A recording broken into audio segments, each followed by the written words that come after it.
Yeah, maybe. Not much. Yeah, I know you're live. Go away. Who? You. Hey, Oh. yes. Oh. Well, you got that quick. Good morning, Colorado. How are you today? I did it really quick because I'm right here with you, dummy. No, Colorado got it quick too. He's already up in my channel too. Oh, yeah, I said, what the hell do you want? You should be nice, my son. I don't have to. Yes, you do. It's Sunday. You're supposed to be nice. You want to jump up in here? Jump up on in here. I'm here.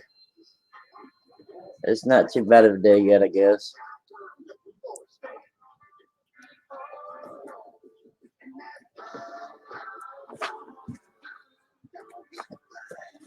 It's a Sunday, huh?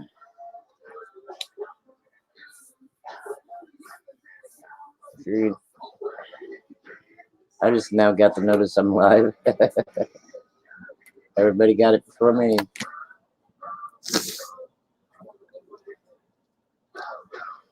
Waiting for see who else jumps up in here and knows. I've been up for a couple hours. I got a death row. I got a email this morning. I just opened it. It was from 416 this morning from the scope company that I bought my scope through. You need to adjust your camera there, son. Always see the top of your head.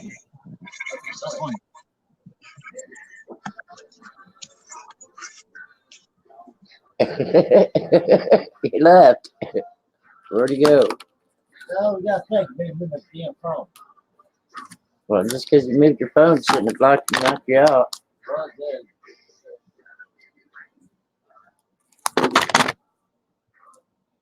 You know, Al and Melissa only got off like an hour ago. I didn't see them nowhere. Back up that part of them. I only went back a couple hours to see if anybody was on. He's going to try it again. There he is. I'm not seeing two of me. I'm supposed to be here on break. That's one ugly picture. Be nice to me. That's my son, Terry. There's a nice phone in the spot. How well I know.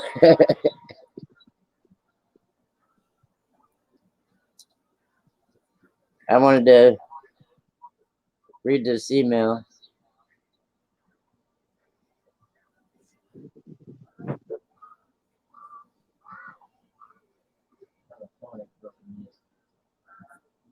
Hi, it's the Fusion USB microscope seller again. Does your USB microscope work? Do you need some help or have some advices? If it doesn't work, before you write a negative review, please contact me and I would offer full refund or replacement. If it works, would you please help us to post a customer review on Amazon? You can also get a Fusion microscope stand for free if you help us to submit the review. Please send us your Amazon order, address, and review link if you want to participate. And guess what? I done deleted all that shit. Sorry for the bother and thank you so much for reading. And then it goes on to tell me how to write to him. Let's see. It also it's replied back from when I sent them something back in July. Imagine that, huh? That's because I don't like you. He looks like me. Oh man, I feel sorry for him. His voice looks just like you too.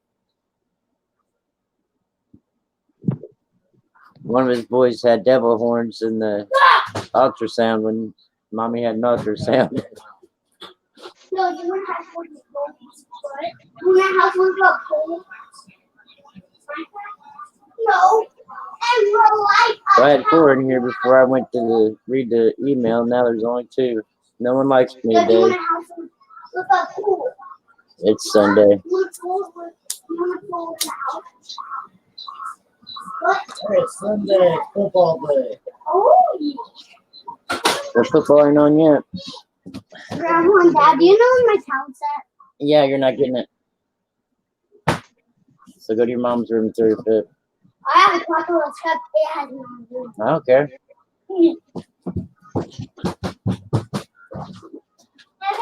That's what I said. I see 2 of me. I can see you in the background on yours, and I can see me on mine. Hey, Brian's World. What's up, bud?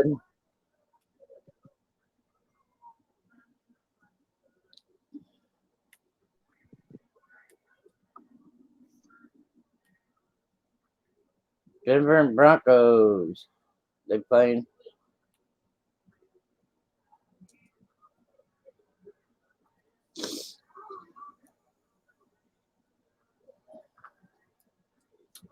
I don't think my team's playing today. Either one of them. I don't think.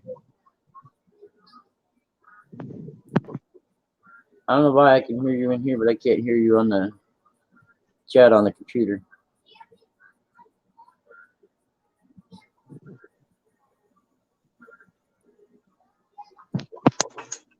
Now can you hear me? Yeah, now I can hear you.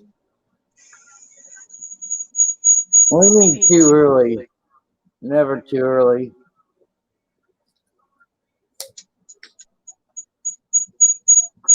I wasn't on all night, so it can't be too early for me. A lot easier for me to hear than it is to read.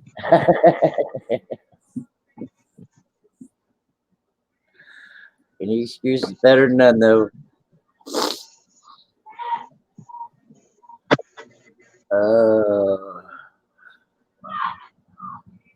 Might be off here a couple days if I get my advance on my settlement, so me and my son can move. Hey, Brian's World. Hey, Colorado. You're echoing.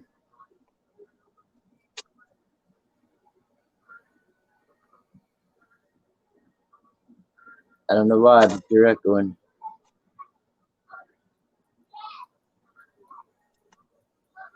I understand that completely.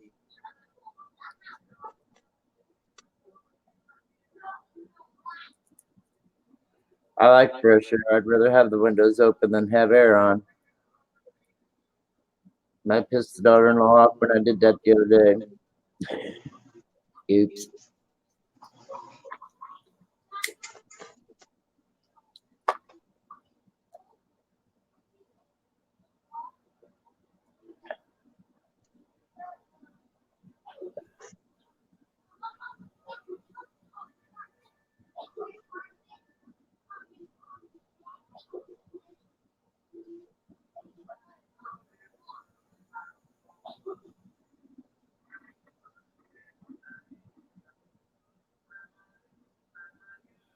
So what's everybody gonna do today besides watch football?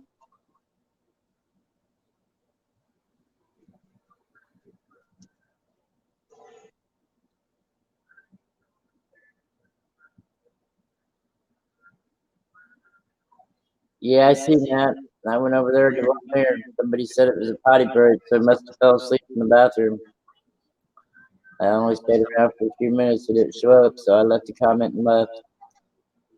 Talked to a couple of them in there.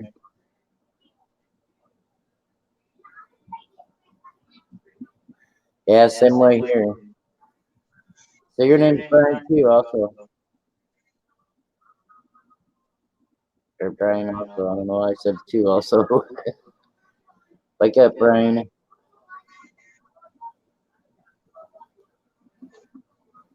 You never know what to expect that occasion.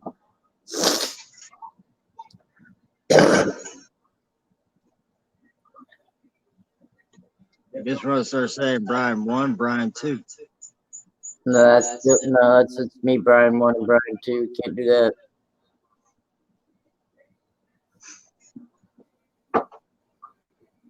Colorado Brian and Brian's World. No left clothes, got a bunch of books to get rid of.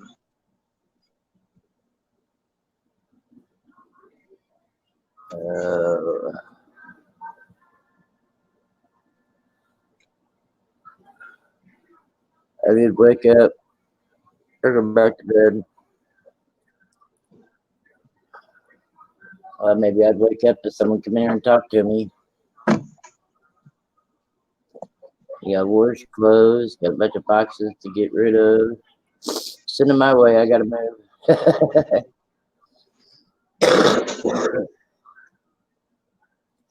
Everything's still in boxes at my ex's.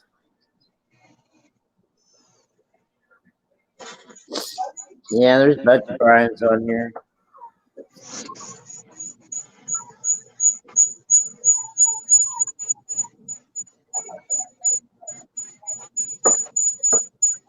What is that noise?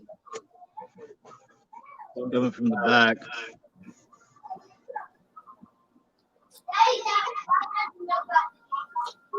It's hard telling what the boys are doing.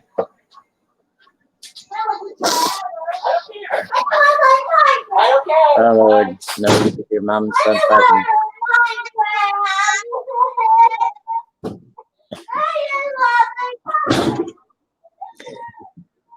That 88-year-old. I guess he called his mama B last Wednesday and she took his Kindle away from him for a week. So he's not a happy camper.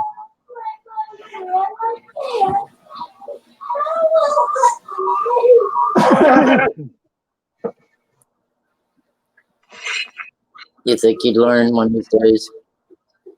Yeah, that'll never happen.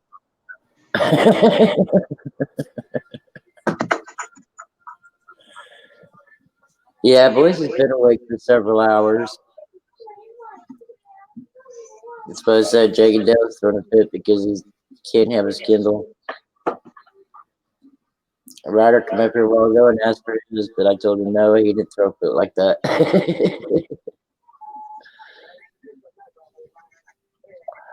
Yeah, I'd like to have a quarter of it. I don't want that much, just a quarter.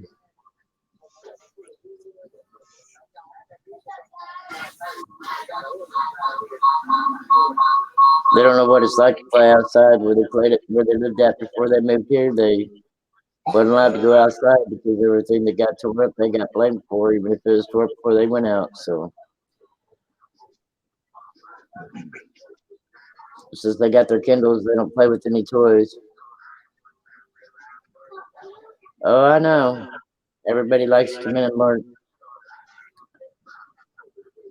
Al, he likes to sit back in the background until I get ready to get off, and then he'll come up on panel and keep me occupied for a while.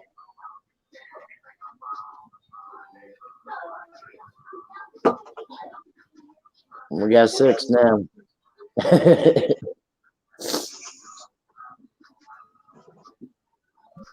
How's everybody out there doing today?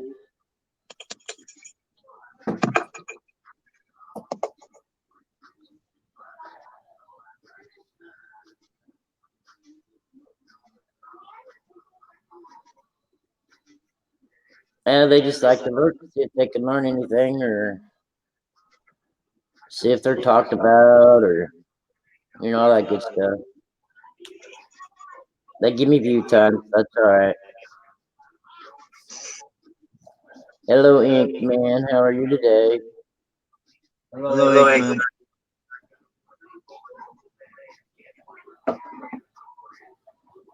He's on his phone. That's my son. He's going by Jeff Road today.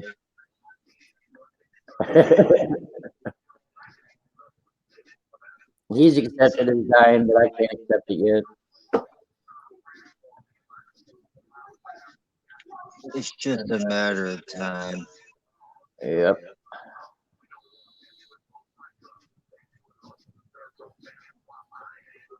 Yeah, I'm gonna lay back down later. I guarantee you that, Brian.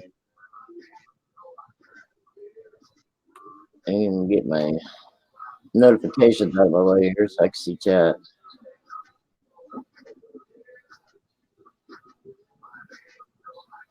Handing out some dirt.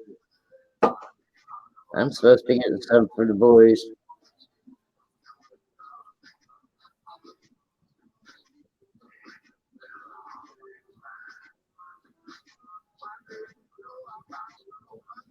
Be something different for them to do.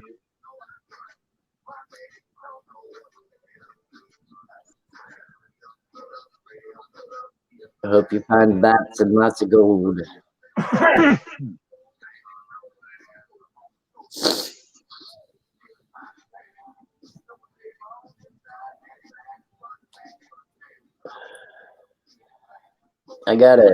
don't know if he's in here, but I got a email from Fusion wanting to know if my scope works or not. They'll replace it.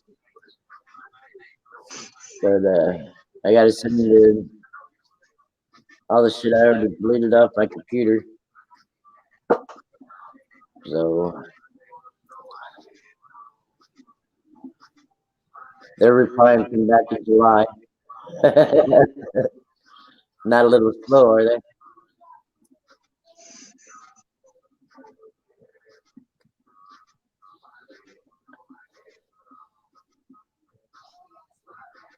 Lieutenant Garnet. A little bit better than none, huh?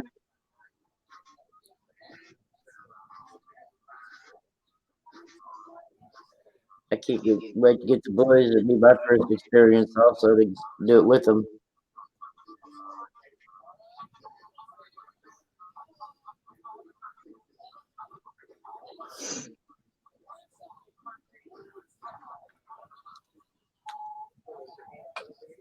That's probably something they'll want to do quite a bit. It just won't bother me. Once I get my settlement, they can afford to do it.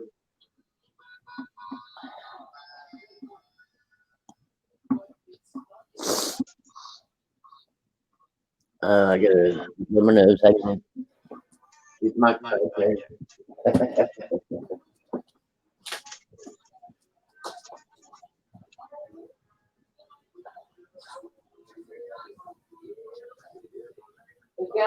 Nothing to say.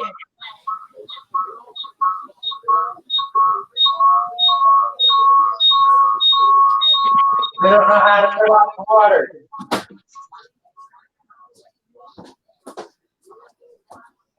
Yeah, you got a big mouth. I heard you all the way back there. You're echoing bad. I don't know why. It wasn't until you got up. Do what? It wasn't until you got up. What? Yeah, now. The volume. I can't get rid of my volume. It's all the way down. YouTube open in the background. If you go back page and see if you can shut down YouTube. I don't have YouTube open. You. It's just Streamline. I don't know.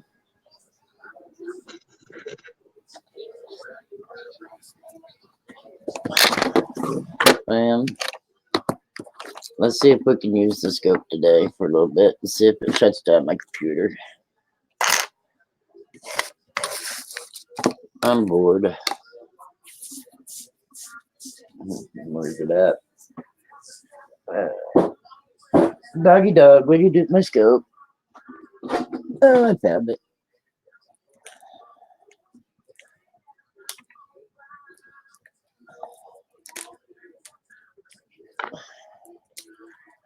I got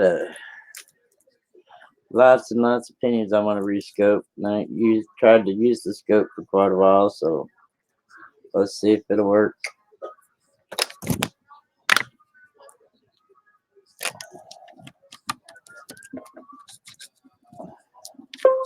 I'm wondering how I got muted. I muted myself. That's what you need to do since you're in the same room with me. That way you don't echo. They can still hear you because my mic's good on mine. My mic is muted. So I'm just saying they can still hear you on my mic off of my webcam because it's a good, strong mic. I want to get a scope. No room for it at the moment, though. What do you mean no room for it? Oh, for money wise, I understand that. Oh, Usual's offering to send me a free one to replace this one. But like I said, I don't have the emails to send them where I ordered it and all that good stuff. And if you're talking money wise, Brian, stay the hell out of the auctions, and they're only $20.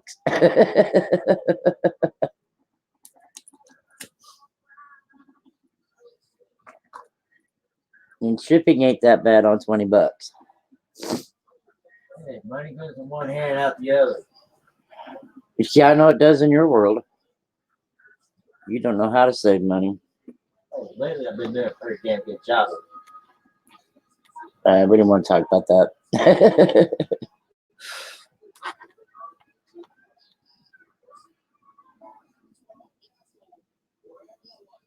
Alright, I'm running. This is boring. I know, that's why I said I'm going to try to use my scope. Later, everyone. He says it's too boring for him.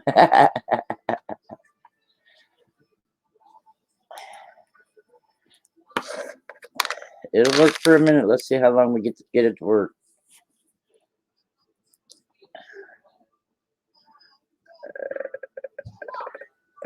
I'm not going to keep that one. Yeah, Yep, you see? need to my disability papers today. That's how long it lasted, guys. Hey, mother, What? you need to start working on my disability papers today. I will get them done today. Today's Sunday. Yeah, and you can ship out tomorrow. I know. I said we'll get them done. All right. Terry. Ooh, Hey, Bigfoot. I'm back hop on that one. Oh, my God.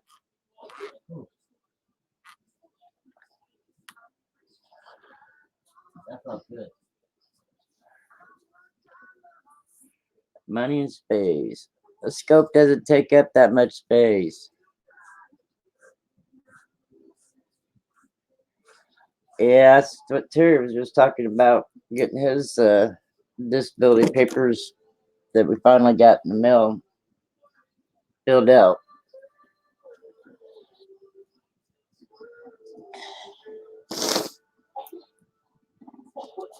How's Bigfoot doing today?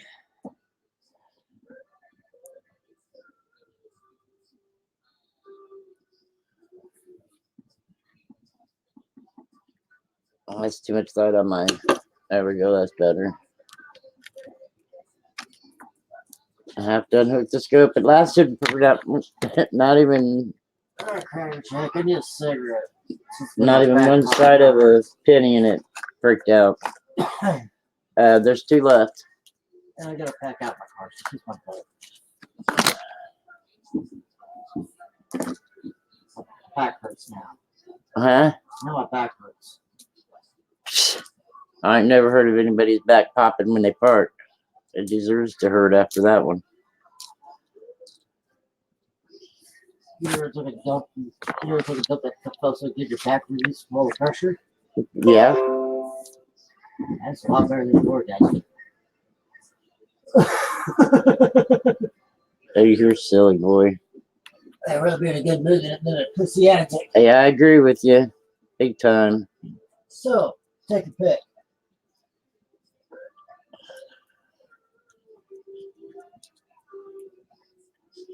Yep. The sun is bright. So, take your pick. So where's Al at? Is he gonna pop up in here, or? That's the only reason why I got on there, so I can yell at him. He's probably lurking in the background. Yeah, he was waiting for me to get up there. Well, he ain't popped up. Dad is watching football game. No, he don't watch TV. We worked on a shout out this morning. I watched it earlier. Al is finally sleeping. Yeah. Someone said that he was on with Melissa earlier. And it upsets me not being able to use my scope. 'em.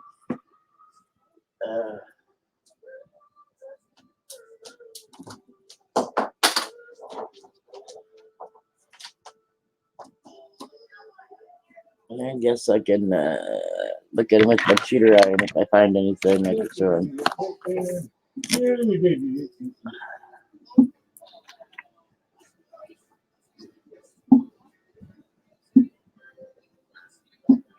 2018 with a bunch of carbon.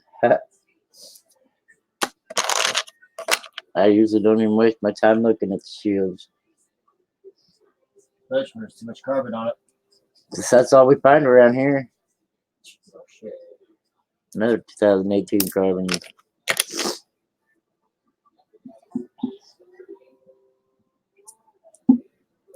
You know, Badger. You know. I'd rather be able to use my scope.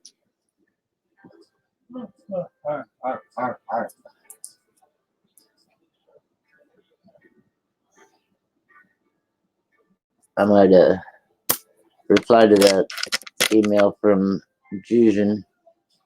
Hey, good morning, Mike Wolf. How are you?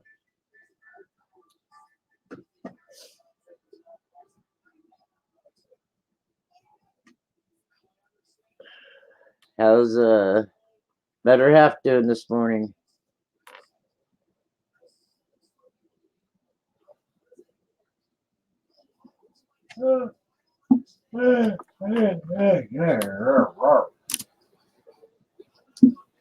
There's the link if you want to come up. No one else wants to. They say it's too early in the day. Especially like it's you. You get that. What do you mean too early to look at me?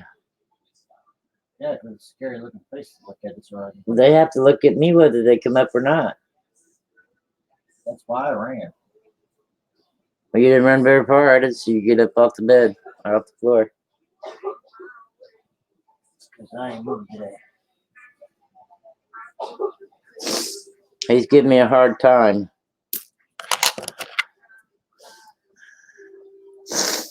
Nobody else wants me around.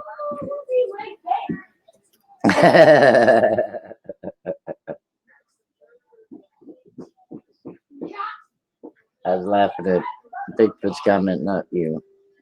Like I said, nobody else wants me around. Well, I do. I pray every day to keep you around. That's why I already accepted death. Yeah. You can accept it all you want. I'm still praying for you. I ain't accepted it yet. That's why my plaque says. You remember what it says, don't you? Nope.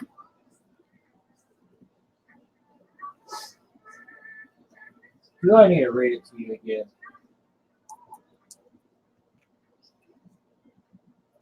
I can't go to hell because the devil's got Oh, a shame yeah. word against me. Yeah.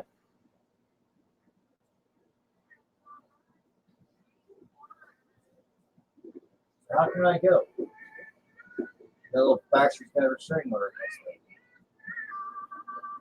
me. Yeah, the 1958 D.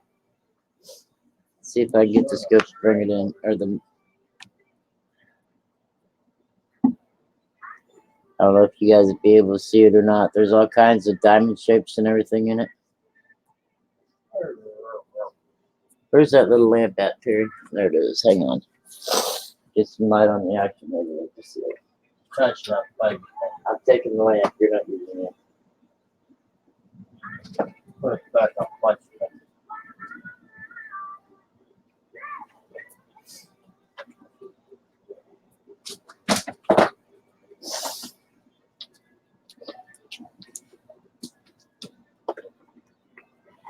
Get some light on the action here.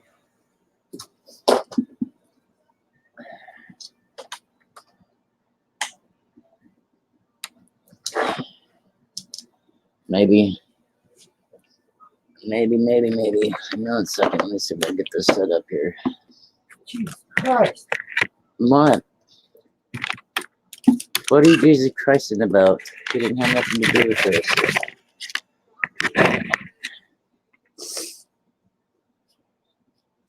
all my storage units that I've bought so far have all been like $10. I made a $2 profit on all three of them. What are you talking about? My game I'm playing.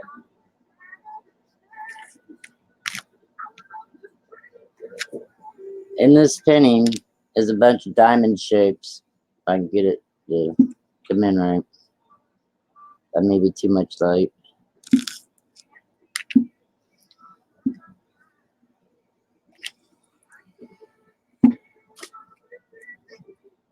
Uh,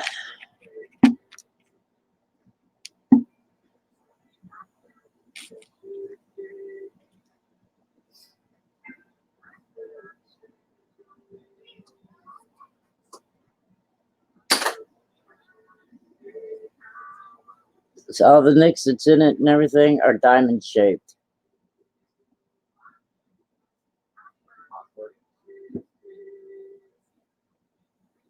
That puppy's asleep. You leave that puppy alone. And look at the 5 in it. If I can get the focus again, 5 looks like a 9. I had to turn it over to see that it was a weedy. Go figure. I move it and it messes up. Well, now it's late. Yeah, it's just asleep behind me. It's actually been awake here since 5 o'clock this morning. Well, let's see here.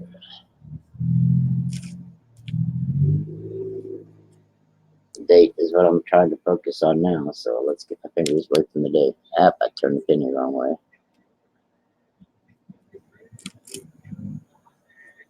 This is so aggravating to me.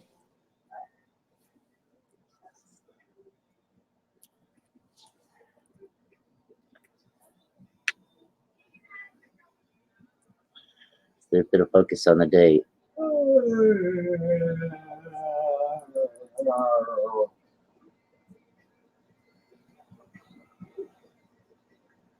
Get back over here towards the middle.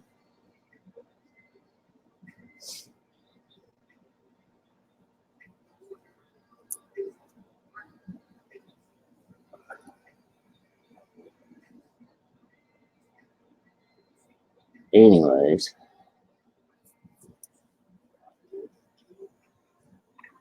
Ha ha ha.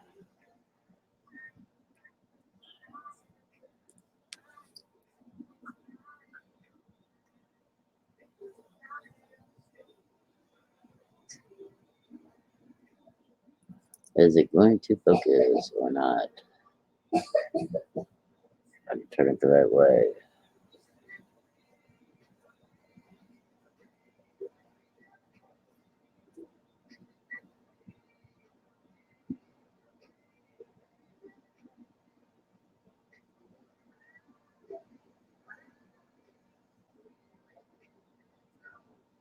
Anyways, 5's all messed up and looks like a 9 on that one, but some kind of damage probably.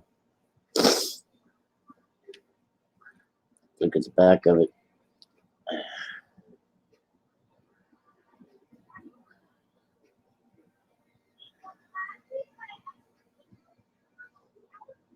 It don't have the diamond shapes on the back, just the front. I don't know where they came from. That's it. I'm not even wasting my time looking at the shields.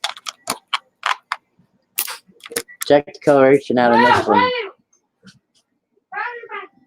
And it's a 2017.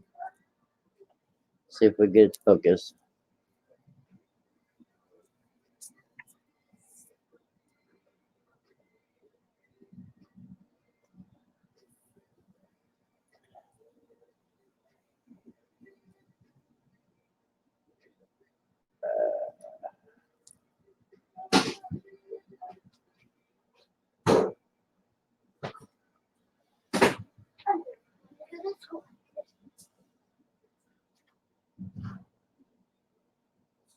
Too many hands in the way.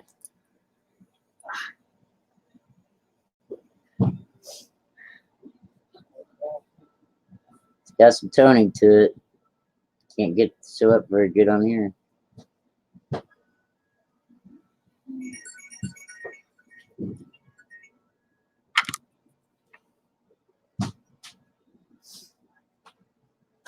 Mom, you need to get me some.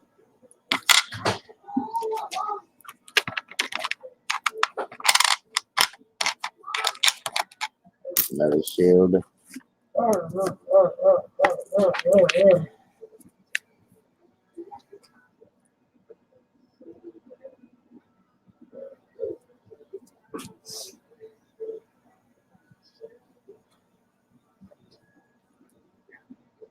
$19.86.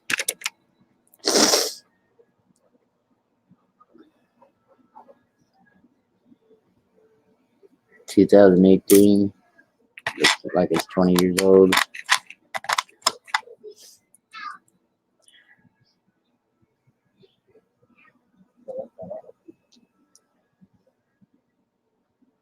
$2014 looks like it's 10 years old.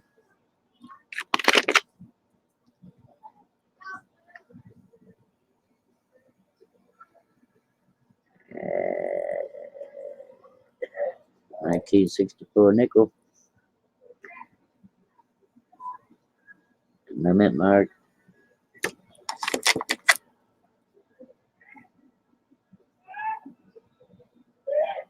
1969 S nickel.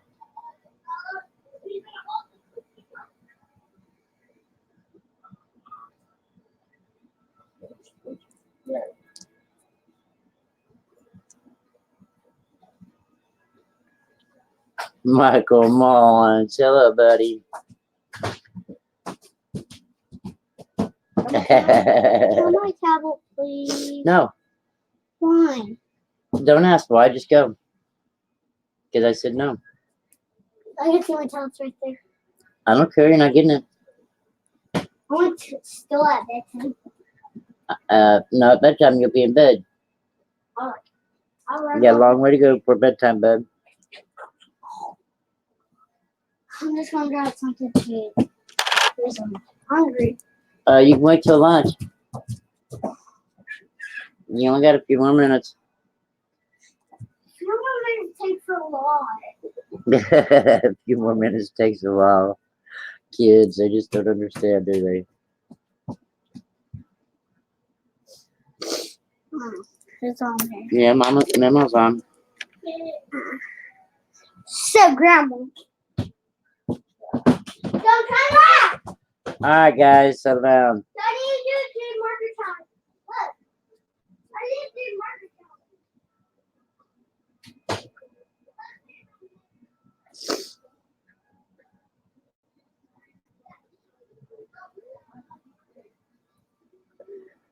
Alright, this was my 1966 dime with the 5 in the cheek. Yeah.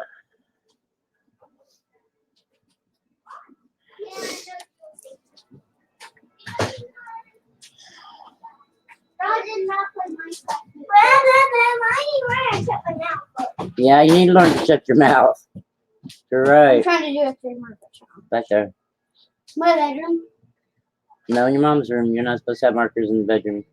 Go back to your mouth. I want to do it here. No. Well, I can tell them when we come in here and show that. It's When you get in, you come in here and show me. Yeah. Going to a road race later for 9/11. That's cool. See if I get this to focus on that 5 on the cheek.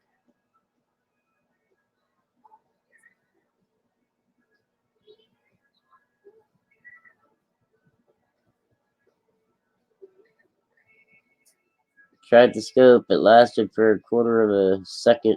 The scope part of a penny, and that was it.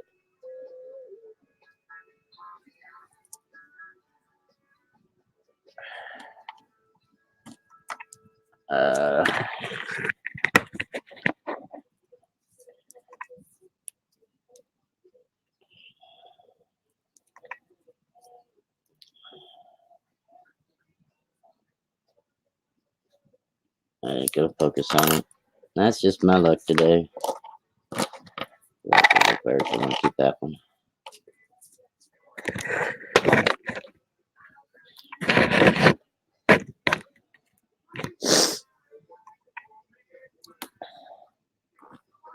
Someone in my town was on one of the planes that went into the Twin Towers.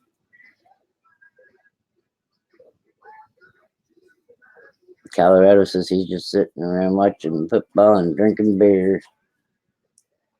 I don't blame you, bud.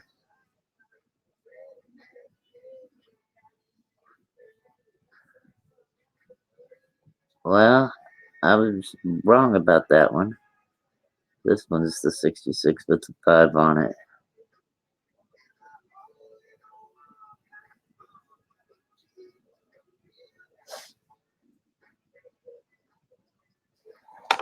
See if I get this one to focus. That one looked like it had.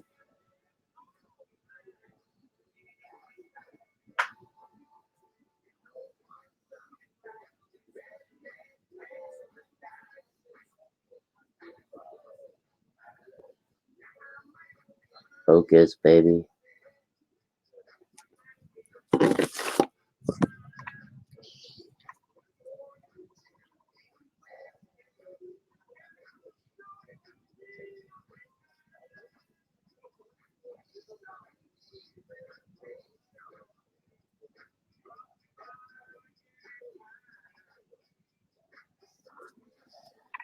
You want the next 2 hours to go quick. The Seahawks game will be on. Why can't it just happen already? Super Silverman. That's what I said. So I think I'm going to send him a little picture of his auction day and see what I come up with.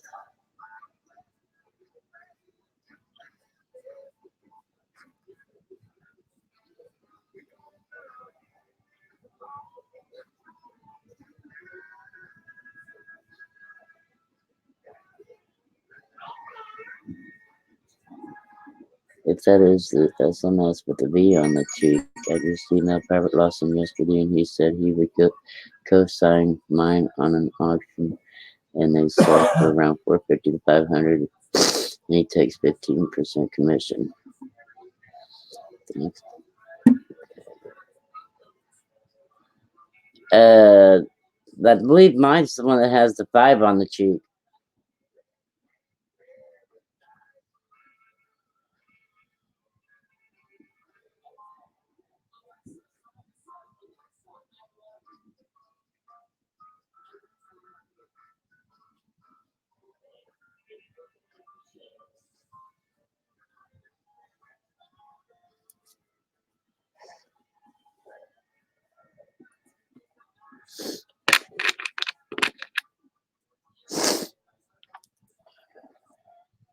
$15% commission is not bad at all.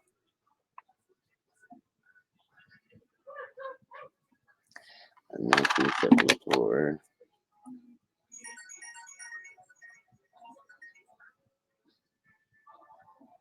$19.68 S. I got a bunch of S's out of my last box of nickels. Well, not a bunch, a few. I think 4 or 5, which is a bunch to me. I usually don't get any. This week is the Steelers, Mike Mullins says.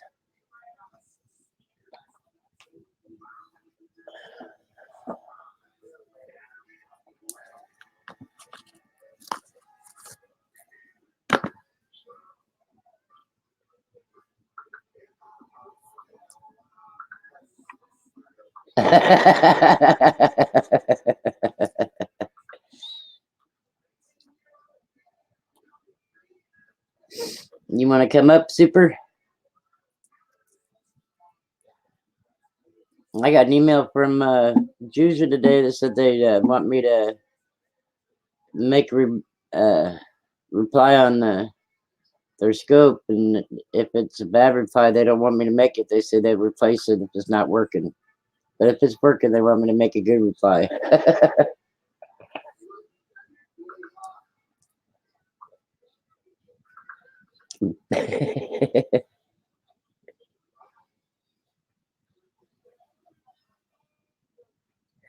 Another 1964. What's it?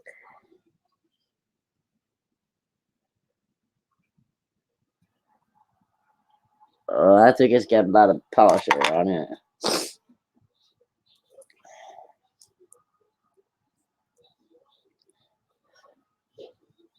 Let's see if it'll focus. It's not going to focus on the top because there's nothing on the top that's supposed to be there.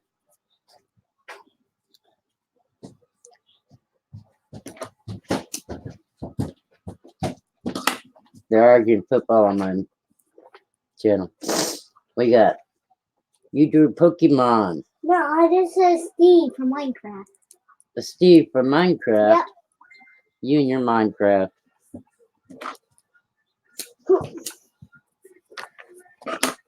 God. You want to show it to him?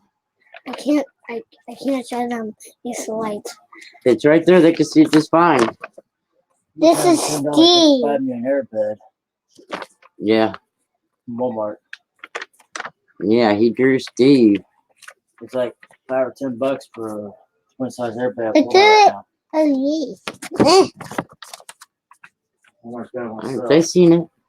So there's like little cracks. Like what you got in There's a there? hole in your paper. There's like Like what you got in there? right Walmart's there, got them on right, sale for like $5 or $10 right there for a was- twin size bed right now. there's a lot of holes. That's Careful Mark, right he's got $10. there. Yeah, there's a hole. It'll be alright. That's Look Mark, at it. he's got $10. So he'll get me one. Oh, that's I said Pokemon. That's what I meant. SpongeBob. I meant SpongeBob. I said Pokemon. No, this is That's Mike, Steve. he's got $10, so I'll go get one. You said on SpongeBob, but this is I said Steve. Pokemon. I meant SpongeBob. But you said it's Steve from Minecraft. Look at all the marker on you. Quit. Yeah. Better hope that's not permanent. You'll be a blue boy. No, but this is the washable. All right. Glad to hear it. Look, what's that say? Mike Wolf. What does it say underneath it? Hello, Little man. man. Hello, little man. He just put little. He just put little for little. That's your daddy's testing strip. You don't need that. Let's see what shit I can start now. And then Colorado says it's poop pants. I want to Look see. what was laid Right on- there. Look what was laid at the door. Is that hers or mine? Hers? Do you order something? I've got some stuff coming, yeah. The horseshoe? The horseshoe won't be coming yet, but the copper coin will be coming. Do you order the horseshoe? I'm going to order the horseshoe when I get my check on the first. That's why you never have money, because you're always ordering. Yeah, that's true. No. How do I? That how you That's a like? problem your mother has. That how you like my Steve? I like your SpongeBob. No, it's He Steve. says it's Steve from Minecraft. He Shut says it's up. not SpongeBob. Look, Mike's still talking to you. I can't hear him. You can't hear him because he's not on the panel. I told him to come up. It didn't come up. What does it say? Mike, Sponge? Bob, Poopy. booby pants. Ha ha. Ah, ah. And then Colorado agreed with him. He said, yep, Mike. It's poopy pants. Are they trying to get you riled up today? Yep. Yep. He just shakes his head like, what am I going to do with these guys?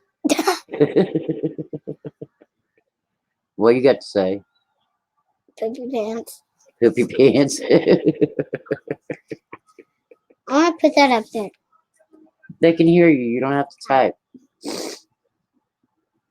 Grandma lets you type when I'm not on panel. Just say what's on your mind. Let them have it. SpongeBob poopy pants. Well, that's agreeing with them. That's not letting them have it. Steve SquarePants. Steve SquarePants. Yeah. What's Mike Wolf say? Mike Wolf. Oh no. Right here. Well, it gets pop-ups out of the way. Let's. Nope, right up here it says, it's a happy Sunday. My pop-ups. It's a happy Sunday. Colorado says, bring it, little man. Give it to him. Mike Wolf says, bring it on. Bring on. Super Silverman says, Link. Can they see us? Yeah, well, you're right there. Yeah, they can see you. Okay. Hang on now. Super Silverman wants Link again. Give it to him. Show him what it's like. Get over this way. Bring it on, little man.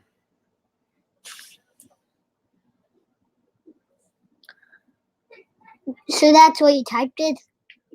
Yeah, it says, bring it, little man. LOL. Yep, laughing out loud. Then Mike says, bring it on. And then Mike says, let's do this.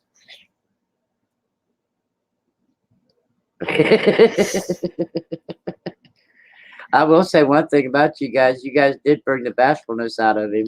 On here, anyways. Not in public. Graham, what does that say? Super Silverman was asking for the link so he can get on my panel with me. Links.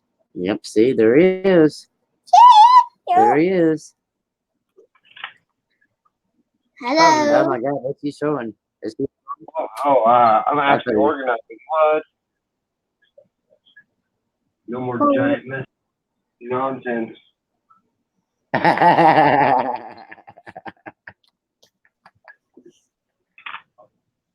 And the messed up part is I make it look like this at least once every other day, and I end up just piling it all back with new nonsense. No. If I didn't see you talk, I'm going to bring him on panel now. You'd be nice. I give it till Sunday, and it'll be looking like this again. Well, that's when you need, if you're going to keep them, you need to get some 2x2s instead of stacking them on top of each other like that. Show you something. What do you want to Oh, show yeah, me? no, these are the ones that didn't pass for the 2x2s. I have an entire crate, basically, of 2x2s. You're one back here talking shit about me, so Then, if they don't pass for 2x2s, what are you going to do with them? Let me turn that video on. The nickel bitter stacks are just you're like fucking. 60, 70, and 80s that might have full steps. All right, they're going in the trash. Whoa! Well, if they have full steps, then they need to be in 2x2s. Now I forgot. Yeah, I haven't had the time to sift through them, so I just put them over there where I won't touch, knock them over, or make them splat around at all. These are the newer dimes that I just put down. I just laid them out. I rolled them out in tubes that way. Same with these. With all my silver ones, I just rolled out in tubes. They haven't stacked or hit one another. These are just. I'm debating on what I'm going to do with those quarters. Those are all of the much. They're all the better condition stake quarters that I pulled out of my. So when I get uncirculated boxes, every once in a while, every one of my rolls will house one or two stake quarters in uncirculated condition. And every single roll for like 3 boxes worth had one of the older stake quarters in great condition. Then they need to And be then in 2x2s. Yeah, I got the perfect ones, and they sit there until I have time. Most of that was before I had my injury, so they've been sitting there since before I went to surgery. Yeah. I just haven't touched them since because I knew I didn't want to touch them until I had time, so I don't want to pick them up and put them down more than once. Well, I don't have no stacks like that. But like this is the box. And you have all your nails or all your staples down, right? Or you got the Oh yeah, I have a where are you? I have designated 2x2 staple. Yeah. You'll cover it. Yep.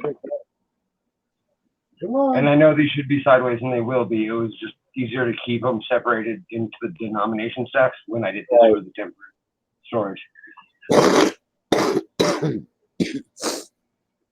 Yep. My nose won't quit today.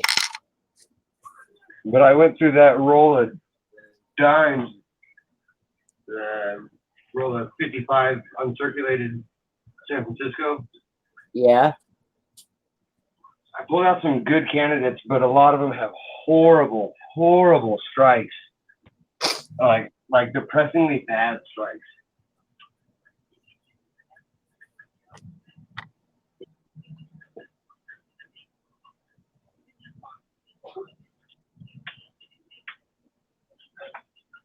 And because the strikes were so bad, it takes away any chance I had of an MS 67 or higher.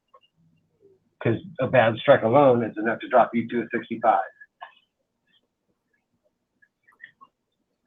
I've been doing a lot of learning, and CJ helped my ass a lot yesterday. CJ's good. Oh yeah, me and CJ, well, we were on Cajun's stream, but Cajun went to bed, and then me and CJ ended up legit just talking with us two in his stream for another 4 hours. Oh, is that why Cajun was on for 8 hours? Yeah, he was only really on for like 4 of that. Me and CJ just kind of talked about anything and everything that needed to be talked about when it comes to well, what I'm doing and where the community's going. Like, it was a good talk. If you get a chance, watch the last couple hours of Cajun stream yesterday. You'll enjoy the content. There's All not right. much visual. There's not much visually, but we talk about who's going to be the next raider because we're losing all of the main people, or they're getting old and having life problems. Right. We talked about grading Morgans, creating a channel for just guess the grade with prizes and competitions and whatnot. Yeah, good day.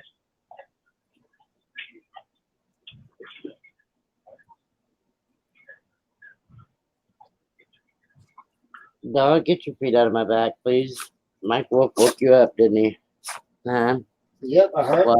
Yep, I heard his voice. It ain't Mike, it's Super Superman that's on there.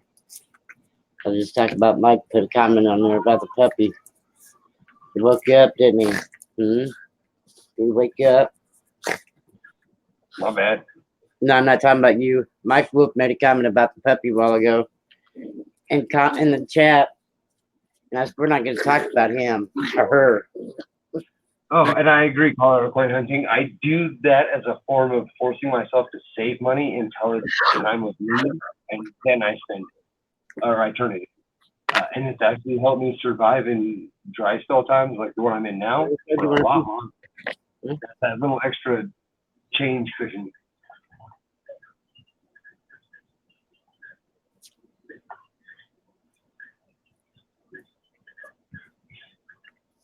Oh, and of course I save all the 2009s. I barely find the 09s, especially when it comes to dimes. I don't find them for squat. See, Mike's out moving and I'm not. I filled up my book, and after I finished most of my Rosie books, I've only found 1 cent. But I end up looking too hard into dimes for varieties, and I can't do new dimes anymore. It bugs me.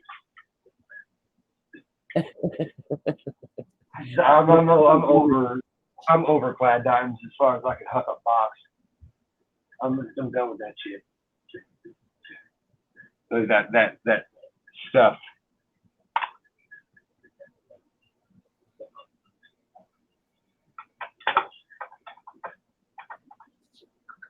All right, I'm caught up with chat now. I was stuck back there on Let's Do It, Little Man.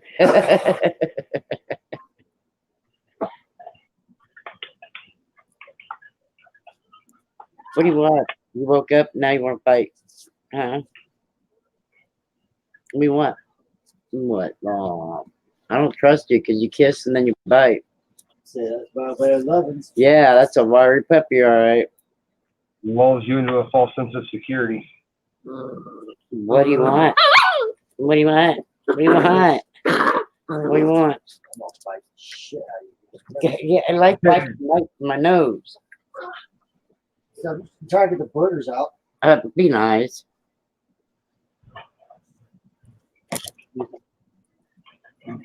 You're such a loving puppy. You just bite the shit out of me, don't you? And mother. What? You think Microsoft will Ow. Huh? You think Microsoft? I don't know if he has any money.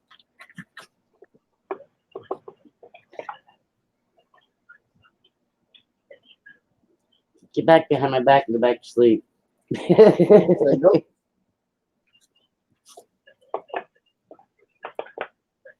I like nickels and dimes She's also. fucking thinning out bad. Uh-huh. Her hair is thinning out bad. Look at her left side. It's like literally thinning out. She's losing hair on her left side instead of her right. Mama. Hey, Dad and daughter, how are you?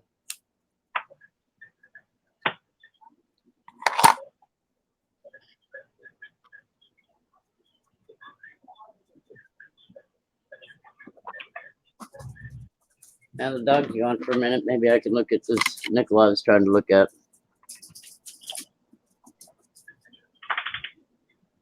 I harassed your dad for a little bit. Leave me alone.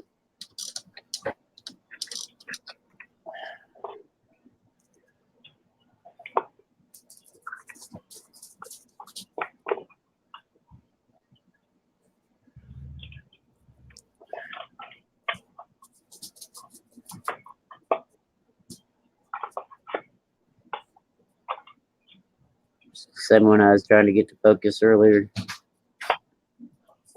Yeah, I know that struggle. Believe you me. Oh, Get him, Bella. Get him. Get him, Bella. you cannot see none of the pluribus around the top of it. You can vaguely make out the E and P in it. And then around the bottom, I mean, it's Hey, there, what but you doing there, can't boy? Come really see it. It looks like it's bubbled up or something.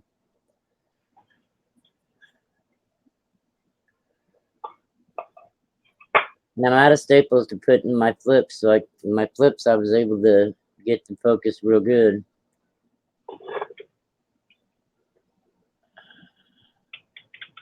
Remind me, I have to go to my staff agency call. All right, I'm gonna get try.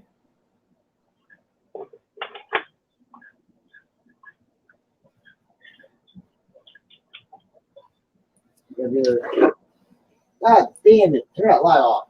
I'm not gonna turn the light off because I need it. I just gotta see where I've gotta have it at. Not in my goddamn eyes. I mean, watch your mouth. My God, Say goddamn. I don't care how you said it. Quit. Oh, good. It is Sunday, you know. Mom just need to get her belly button. Her belly. Yeah, she got for a boyfriend last night. Terry, stop. Just saying. It's not like that. She was doing something. I am on a live stream. True. Yeah, this is doing something. Terry, shut up. You know what you do.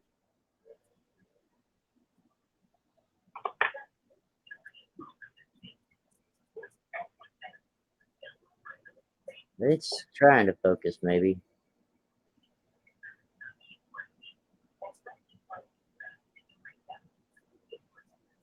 Yeah, he's feeling better, all right.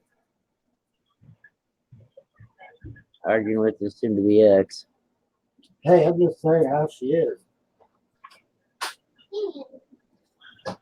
She cheated on me before. All right, Terry, drop it. It's not the world of business. That's it.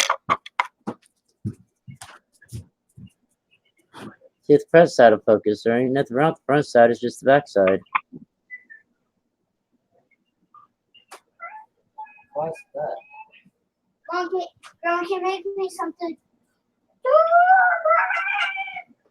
You have your mom do it. It's your mom's day, not mine.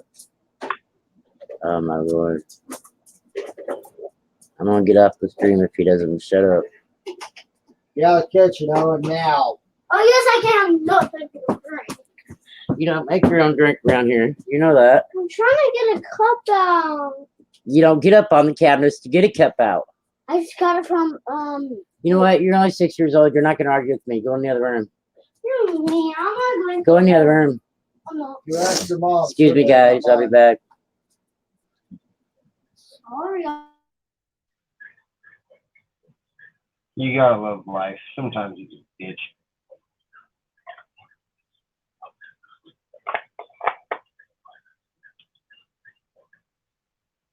How's it going, everybody? I know you can't talk. Some of you turds should get on the panel. Feels Yeah, weird they if you're all silent.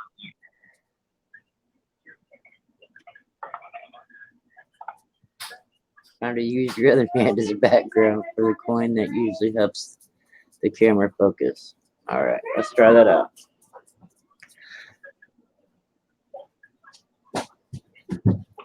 You just make me put the drink. What'd your dad tell you? She won't give me it. She won't let me. It's her day, not mine. You can still make me sell this. You can get in the other room and stop arguing with us now. I don't have to do the other one. I'm gonna use my other hand on his ass in a minute. Is what I'm gonna do, Ink Man. You're not. All right, we have last call to go to your mom's room.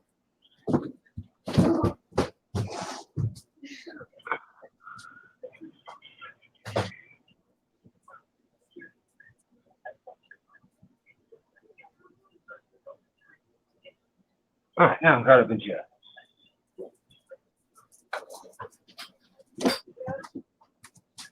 Look if I can make my own drink. Then make your own mess. You guys clean it up. No, she needs to get off her ass and do something. One told Guess you won't.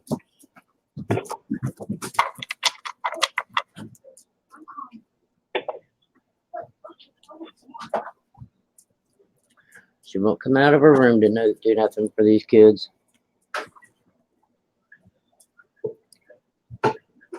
All right, let me catch up on chat here.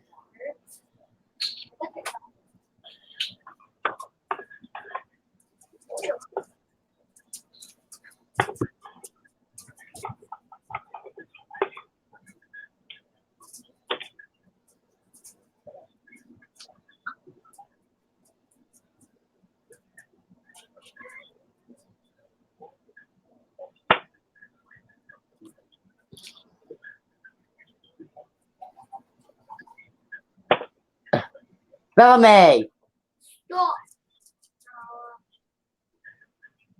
Good. does she have water in her bowl? No. Well, put water in her bowl and she won't be trying to drink yours while you're pouring it in the glass. Bellamy, get out of his glass. Can you get that one from her? Bellamy, dog, come here. Bring it here. Bring it here. Terry, drop it, please. Get that lid from her. Ain't my day. So you're gonna lay on your ass and not do nothing either, right? I got it. What's everybody's plans today besides ingesting adult beverages and watching football? What do you got what do you run into a drink? I don't think the dog did it. I think you did it. Nuh-uh. Oh, I was trying. I just picked up the water. Yeah, right? He It up. gave you away. Listen, get away. Kick that dog and I'm gonna whip your ass. Trying. Oh, well, Sunday. Don't lie to her. To let her have it. You wanna lick it up off the floor? Then don't make the dog lick it up either. The dog has a dish to drink out of. Oh, yeah, don't give him toast. Dang it. Sorry, guys.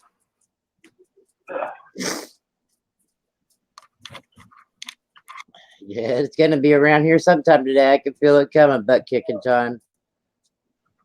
I think there should be. We already see this, Dad. Hey, it's Sunday. Oh, yeah, what are you going to go grab? Silver City? Already messaged. I say, What is your goal for the day? What do you think?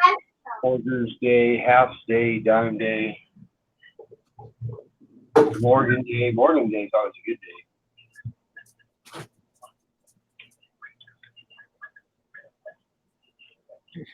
Did you see what I was talking about on that Ink Man where it looked like it was over polished or something?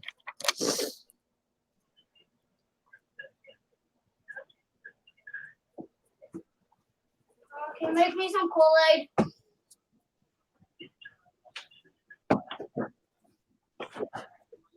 Like, Oh my god.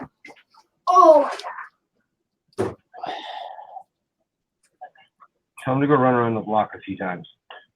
they ain't allowed outside by themselves around here. Yeah, that is how the world is going these days. I hate that.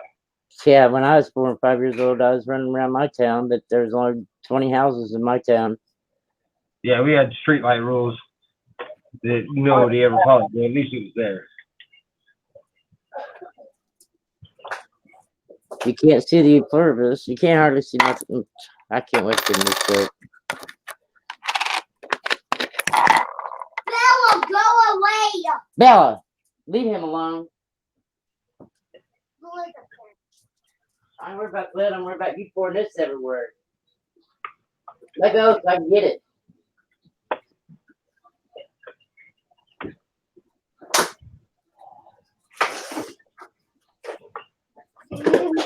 Yeah, you put that up too. You know what my grandma's rules was? If you ain't home in time for dinner, you ain't eating. Hell yeah. I love Morgan Day. There's no lunch time yet. You know that? Yeah, I know. Lunch time yet. You think I care? Yeah, it's polished up, and then at the bottom of it, I can't get it to focus on the bottom towards the, underneath the Monticello. Yes, I got my print working. Good. I thought I good. was the only one who did that, dad and daughter, but when I got my pit, when I had my stepson with me, because even though he's a stepson, I don't get his mom. I promised her that I would still help with him because he's all the kids. I sent him out with my death pit, and nobody would. Hey, he's the same kid in the neighborhood. Blame my dad. The dad daughter says I let my daughter go out if she's with my pit bull. No one messes with her. That's true, though. Nobody will. Huh? I was living with grandma. Her rules wasn't home in time. I know everybody already heard you say that. I ain't Proof New York orders. Burgess out. I Only have one proof set that it has the New York quarters as of now, and it is the 2001 set. So I don't know if New York's in that one. I can't remember. You know where I ate at? Over at April's mom's house. You always make me sandwiches. All right, we're not talking about food now. BLT. Yes, actually, that is the one with New York. So yes, I do have the New York proof. And so this is the one New York set I do have. If my computer ends up shutting down, just run the stream and I'll be back. I'm gonna try to run my scope again. And unfortunately, it's the one on here that's not deep cameo. It's the only one I could say is just a regular cam. It's the weakest strike on the face and reverse. It'll be that bottom one.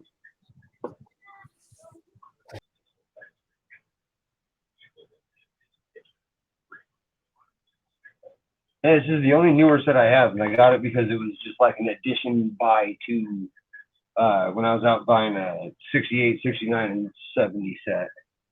He's like, well, I got this one. Screw it, why not? I like my mid-step squad pit.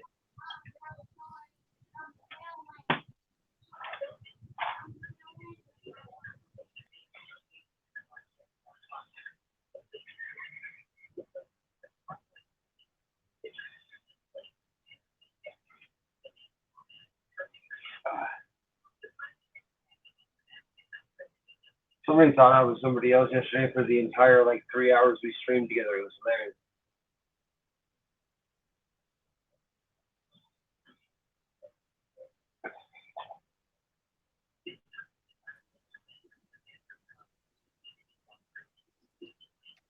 I had to give myself a quarter break because I'm quite a few. I'm 5 or 6 in with no silver, no W's as well. And I couldn't take anymore. I was just getting it. At a certain point, watching everybody find them in Texas and over there, 15 to 30 deep a time. I can't even find me. I circulated one. I was all kinds of irritated. I quit. Fuck this. After this nonsense, I'm done. I call malarkey. I'm gonna go back to penny.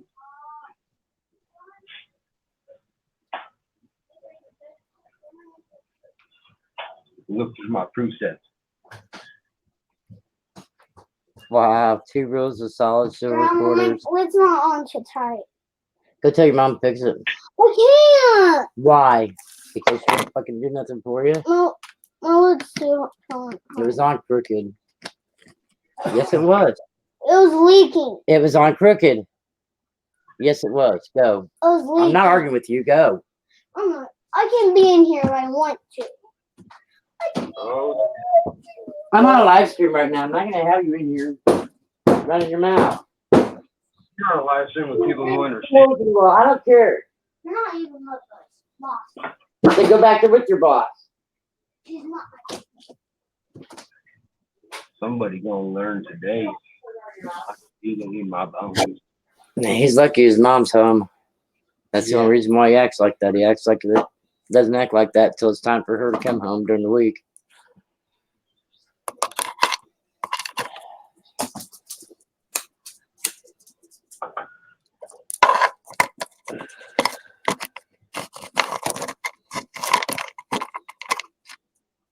All right, let's see if this is gonna work or not.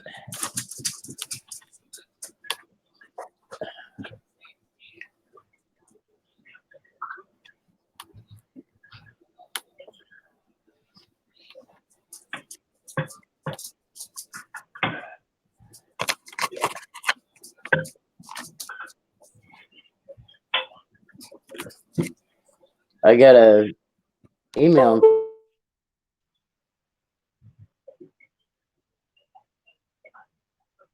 You got an email? Oh. There was more to the story than somebody froze. Turns out she just done it.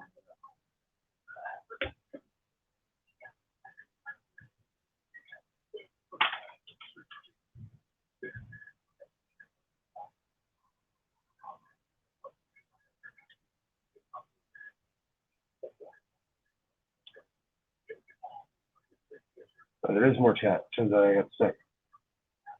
You.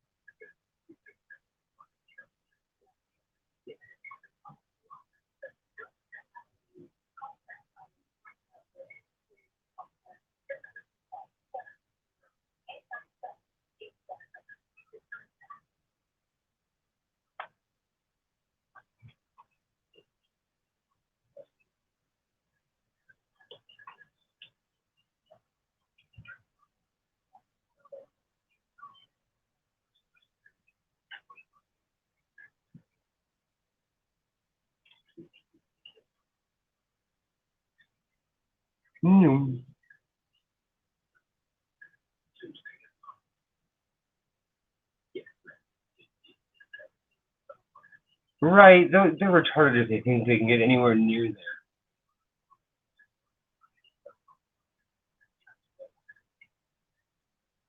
And also retarded for even trying. Just let the feds trickle out their information like they have been for years. Nobody.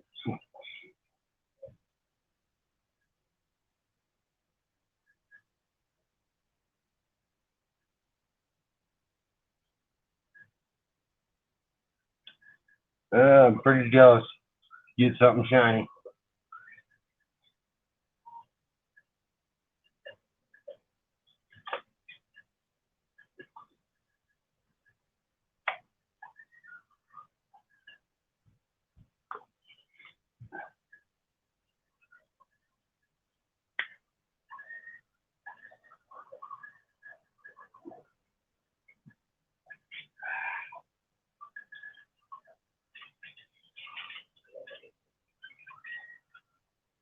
The retarded show this turned out to be.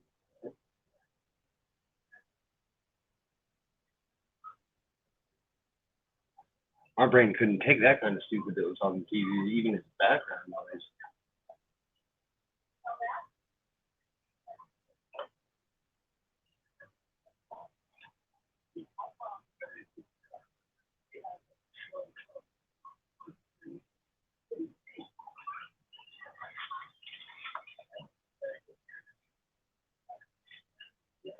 I mean, I would think that there's some alien stuff there because the whole alien thing.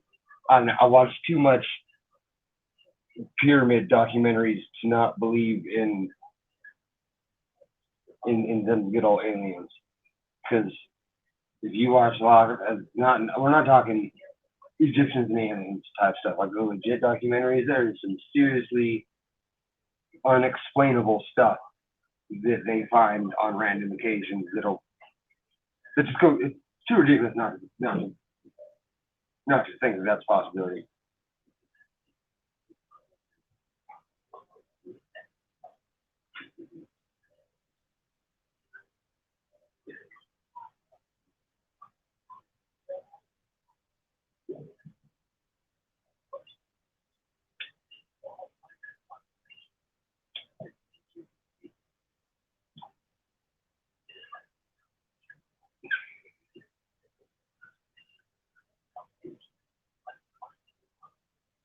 Oh yeah, I figured. Oh, there's gonna be something there. There's a reason that everybody thought that there was there originally.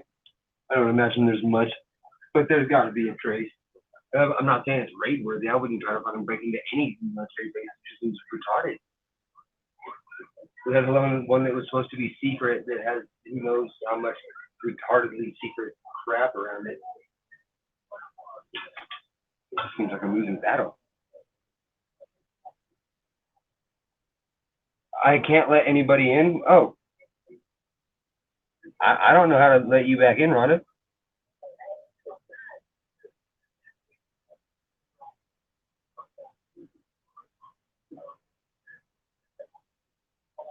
Oh, there's no way in hell we're the only life form out there. And there's actually a Little Dicky song that says I don't know. If you've ever heard of Little Dicky and you don't mind rap, look up Pillow Talking and listen to this 10-minute song that somebody actually wrote. It's hilarious as all hell.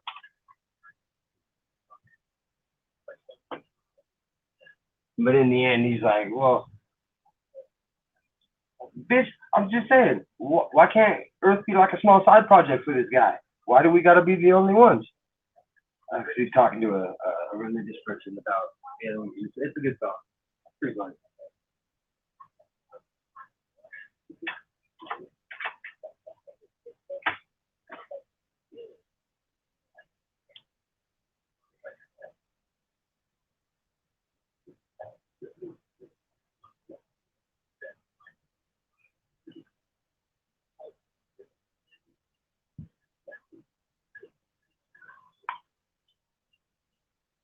God, that would be like a Waco situation all over again because the government wouldn't want to look bad for shooting everybody, but damn it, they want to shoot everybody, and it would be an awkward Waco standoff. Branch Davidian all over again.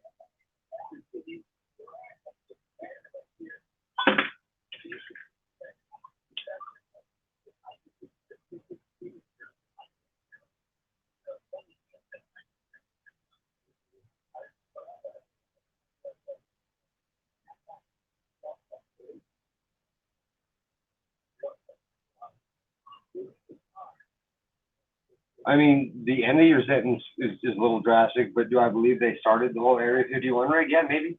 It could have been to trickle out a little bit more info. Because, well, that's a proven fact that they trickle out a little bit of info in social media, and then a little bit of info in paperwork, and a little bit of info in like, big stories, and I don't know. Good job. Keeps people wondering.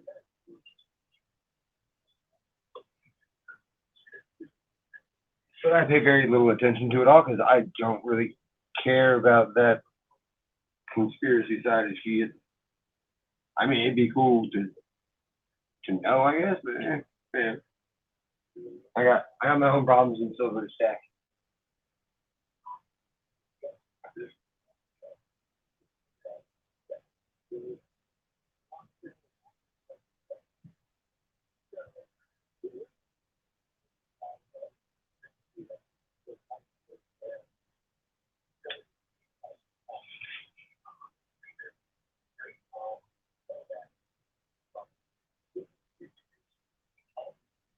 So I wonder if Rhonda can get back in at all, or am I just gonna run the show and get her some view time?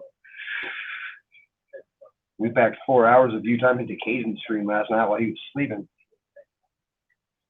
Because I passed out at like 8 in the morning yesterday, or 9 in the morning, woke up at 5. Easy way to waste a day.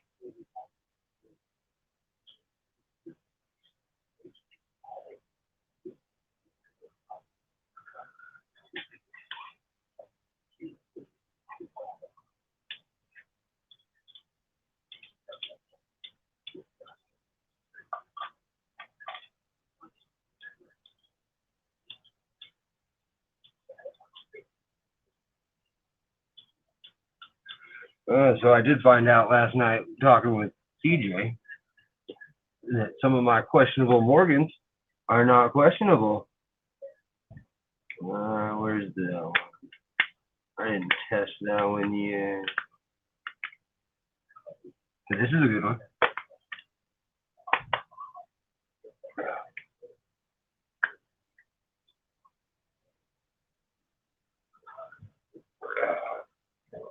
Oh, I need my big boots.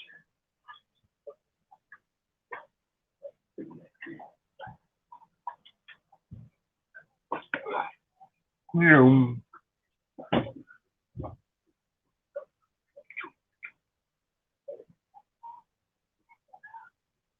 No direct sunlight, but just regular sunlight.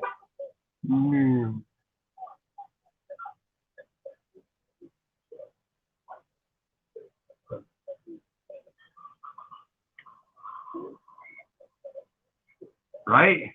What's up, everybody? Turns out I can live stream. I just gotta wait for people's computers to mess up. What's up? I'll run the show without getting credit. I don't need credit. It's 1889, and this one is just Achilles.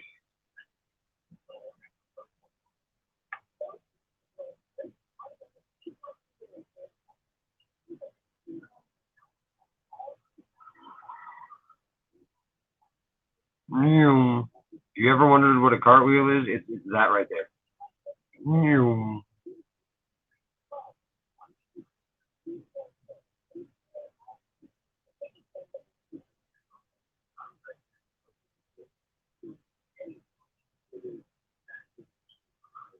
But that's not a bad Mint State Morgan, I would say.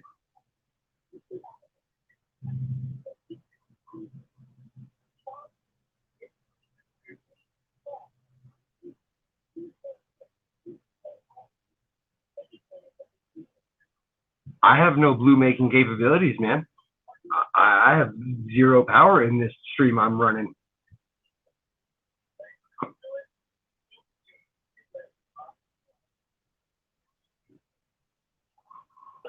Love. Gloob, where are you, Gloob?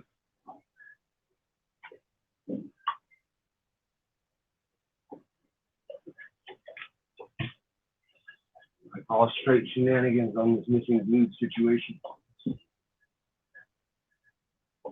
Here, check out my creepy dude. I'm finding Gloobs.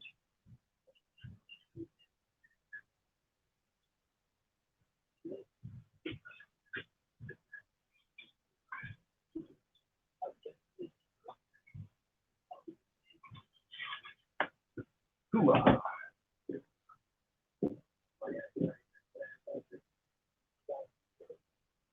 Oh.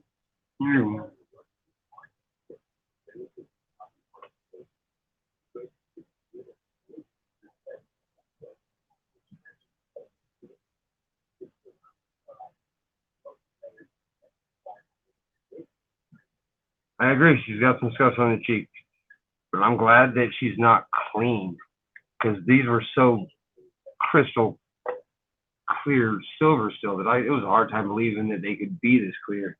Considering I got them for, I think the most I've ever paid for a Morgan is $20. So to look in to open the airtights and actually look them down for the first time, they're amazing. Like this one is a pretty damn good one.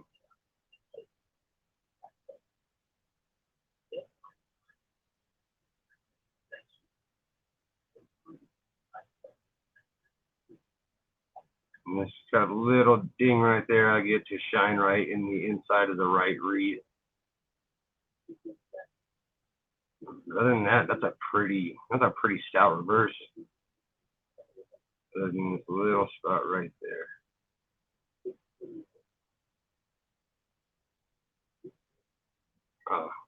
And the big old line we got right there that I didn't notice.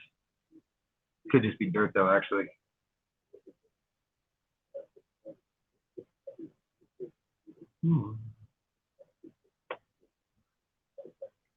But I was pretty proud of that one. That was one of the better Morgans I've even seen around. I wish it was a better year.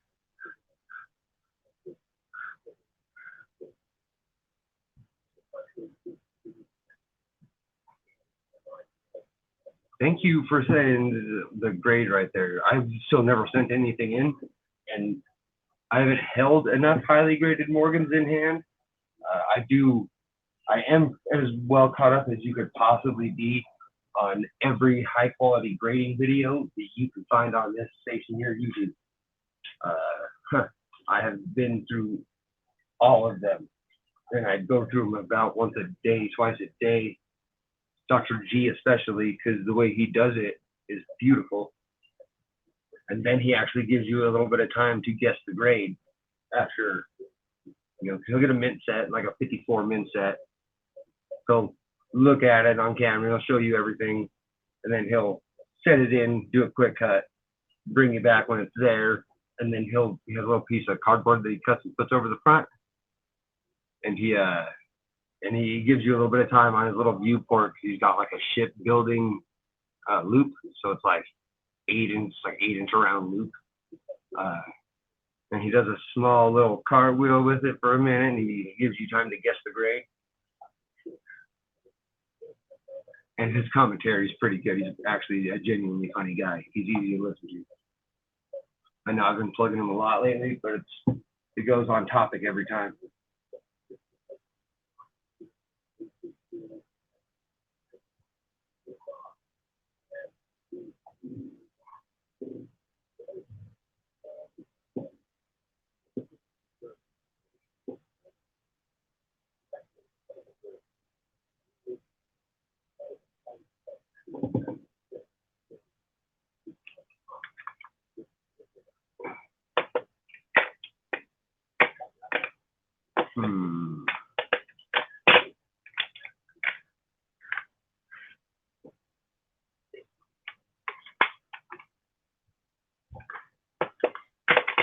What's up?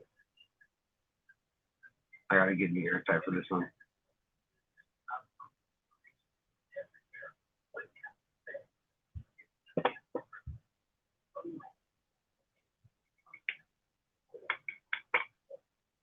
You are a negative Nancy right now, Kellen.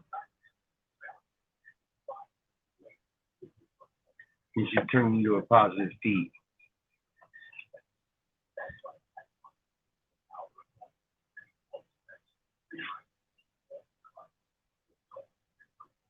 And yeah, they got dots on them and marks on them.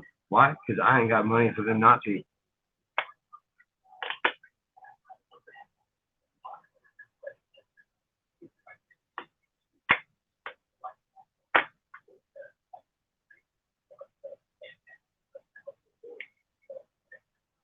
I'm starting to love the Morgans. I didn't really get into them at all for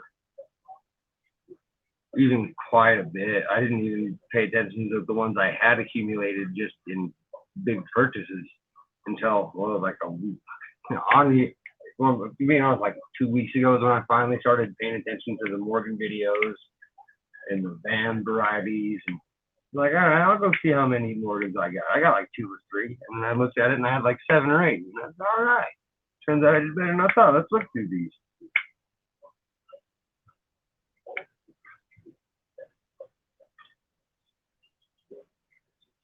I'm glad I did, because I'm pretty happy with some of these.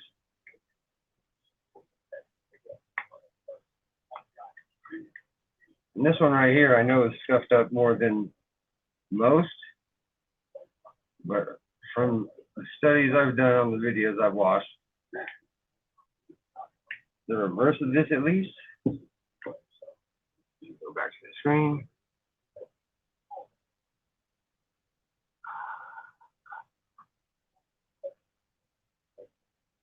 I would almost call it proof-like,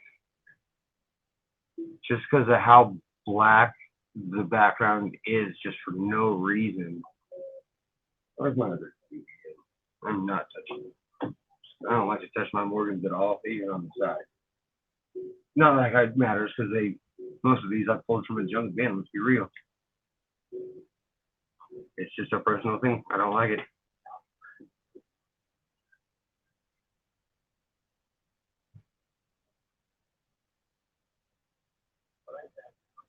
So I was just doing the cartwheel test, making sure we didn't just abruptly turn blue, as you'll see on any of the coin geeks. I just want to make sure I get the triangles over most of my turn.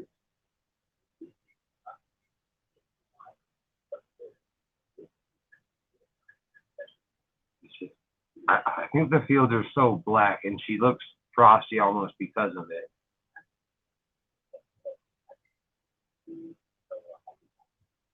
And from what I've seen on, you look at it in front of her place. That's what makes me think proof like.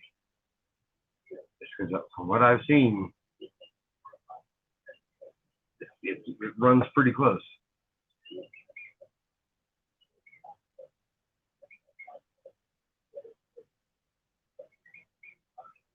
Oh, it's definitely an estimate. But I don't know what Mint had the proof likes back then, because I know that proofs didn't happen in San Francisco until after the 60s. But what Mint, is there a Mint that specifically got proof like designations when it came to Morgans? That's a question I don't have the answer to, actually. I've never thought about it.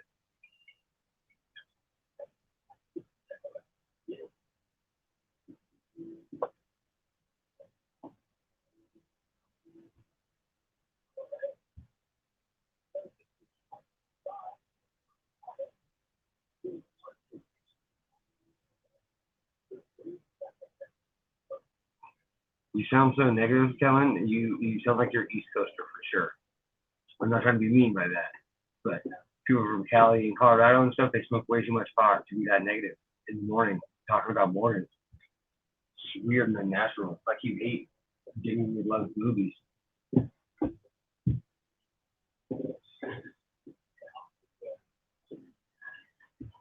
But I'm not one to get offended, so it won't throw the capabilities. Because I am one who also smokes a little bit too much reef to be upset at this time of the morning while playing with my junk.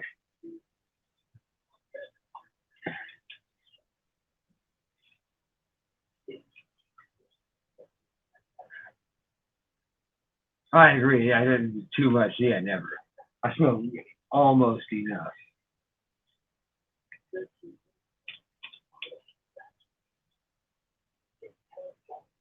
But I'm a functioning member of society still. I still pay my bills.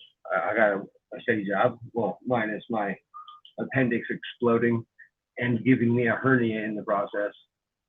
Which, if you didn't know, that puts you out of work for quite a while.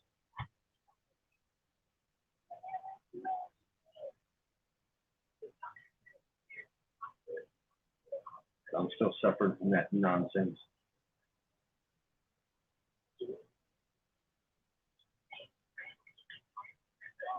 So if you guys want to buy some silver certificates, or I don't know, I should start making up auctions and stuff.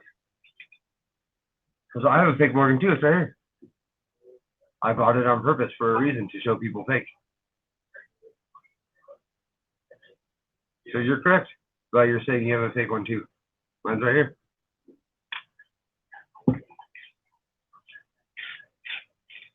And if you got duped on your fake Morgan, that sucks. I'm sorry. I bought mine on purpose.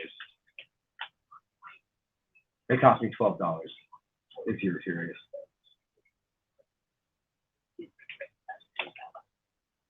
Oh, you got a hobo Morgan? That's fucking that's tits. I really do like that. Colorado is staying pretty successful, man. Our workforce is actually getting a little better now that all the people who did smoke but were afraid to get a job because of the drug test. Now they took away the herb is one of the things that makes you fatal right off the bat. So all the functioning stoners that are the last generation, and the bridge, aren't afraid to apply for jobs that actually put them to their potential. And I say that not just from my own personal experience, now that I can not have to worry about me smoking a joint on weekends, now being able to get a good job.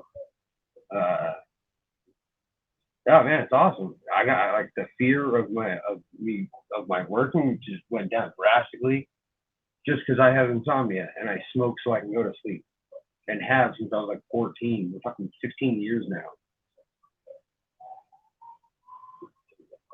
Never had a work accident. Shit, my driving record's clean.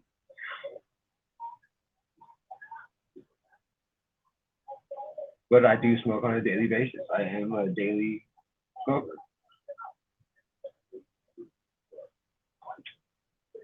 And my job would never know unless I didn't come in stinking sometimes, because I don't really try to hide it anymore. Nobody really does. Just if people are dumb, they can see you're dumb. And if not, you're all right.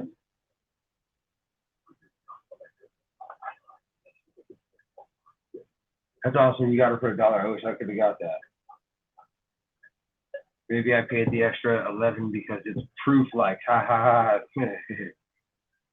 But it's one of the ones that's not even trying to be counterfeit. It says copy boldly on there. I mean, I knew what I was doing.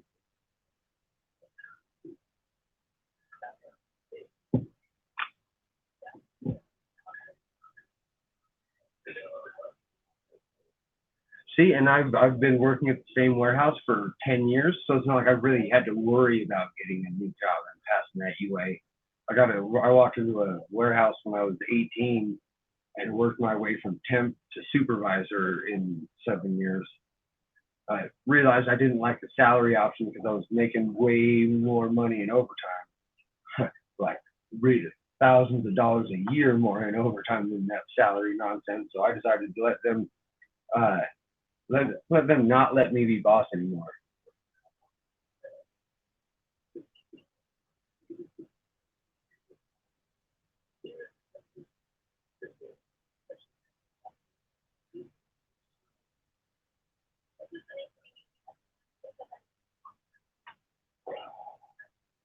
And it's a candy warehouse too, so I've had no real urge to leave because, well, it's a candy warehouse. It's full of nothing but beef jerky, potato chips, and Snickers, and ice cream. Oh man, it's amazing. It's everything you would ever want. It's just all piled into one building. It's huge. That's awesome. I would like to do currency and custom woodwork as my business. That's really, really what I want to start doing. And since my appendix blew up a little over a month and a half ago, I have to go back in for a hernia surgery because they can only do one at a time. I'm going to be out of the warehouse for, I don't even know at this point. It's 2 abdomen surgeries within 4 months or another. I don't know how much lifting I can do with them going inside my gut that much. You'd think, but we have to pick up cases. You get 6 seconds a case is what it breaks down to, the average. So you have to pull 200 cases an hour, but on average, the average case weight is 30 pounds, and you have to do that while driving around your drive length is probably 3 football fields worth of driving that you have to do. Dude, are you serious, Colorado corn hunting? I'm like a mineral, like, huge fan too. Why the hell haven't I met you already? This is ridiculous. I already got too much in common. You live like a half-hour drive, maybe even 20 minutes. And I respect you because you're a firefighter. I mean, ex-firefighter, but still firefighter at heart. So you're a firefighter.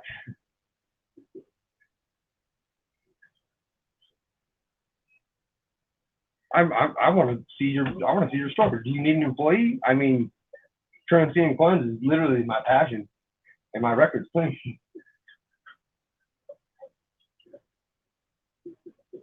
Well, yeah, but you're retired indeed, but at heart still there. So I don't feel the need to add the word retired to. You're a firefighter. And I'm serious about the whole needing an employee thing. I would be the most enthused, hardworking employee you got. This is like, oh God, I live in Colorado for a reason, and it's the gemstones that we have, and the fact that you can morel mushroom hunt and do almost anything that you would want to do on a precious metals, precious gem level here.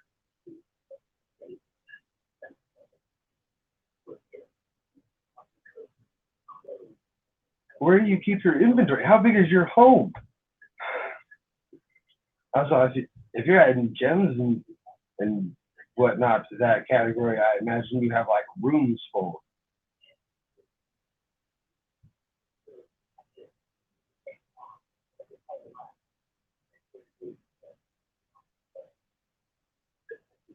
Yeah, and in Colorado, we get the 3-week period every year where you can go get regular and black morels, which are expensive as all hell.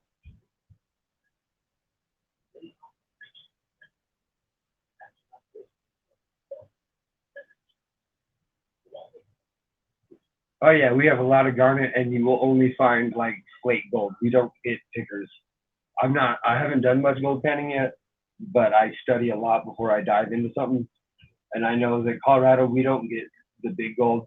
At least most of the time, there's some one-offs. But you're gonna get a whole lot of garnet, a whole lot of gemstone, and then like flake and flower gold.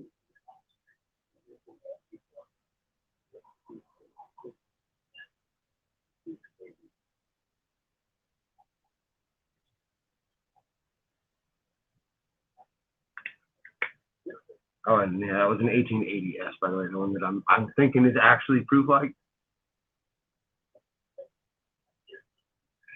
It's so black for a cleanly toning coin.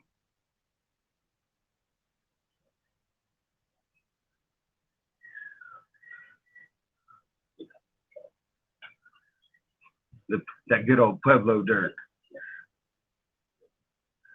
Oh, the red clay makes it so heavy.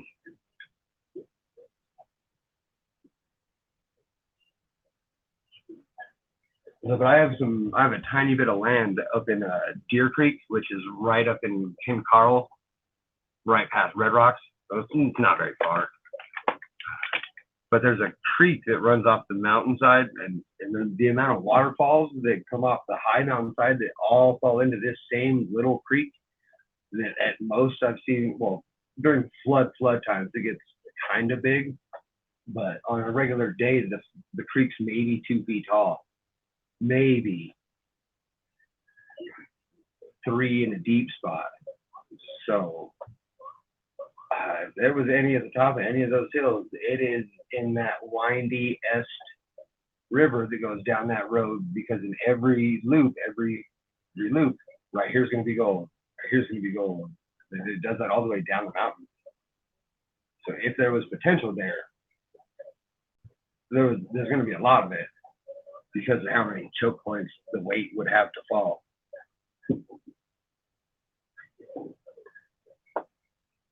So I actually sent Klesh a message. I sent him an email about coming with me up to my cabin, teaching me how to pan a little bit more thoroughly, doing some metal detecting around my cabin. This has been there for 100 years. And then checking up the side of that mountain to see if we can find something cool. And he emailed me back saying absolutely when he gets back from one of his Australia or Alaska or wherever the hell he is now visits, that because he's only in Golden, we could do that on a weekday. Because from where he is to where we would be going is maybe 2 hours. And I'm a little closer than that, so it'd be even easier.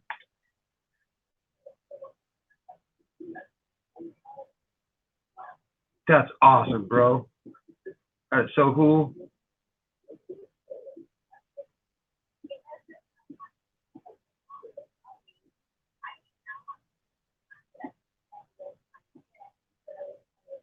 I want to look at some of your inventory, just to look through it, because I love that stuff. The coolest one I have at the moment is, I can't remember the actual name of this stuff, but I picked it up because, well, I'm a Superman fan.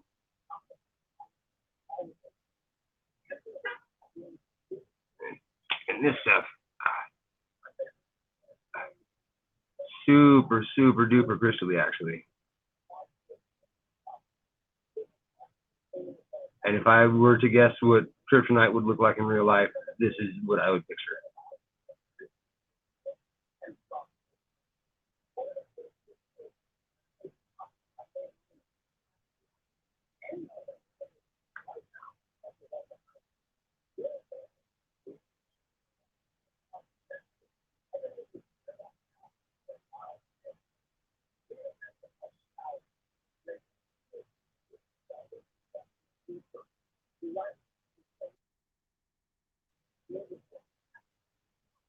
I'm sorry, Rhonda, for not being a mod or knowing how to do things if I am a mod, because, well, I've never been one on any channel. I've rocked it like 5 years on this with no power whatsoever. Feels pretty good.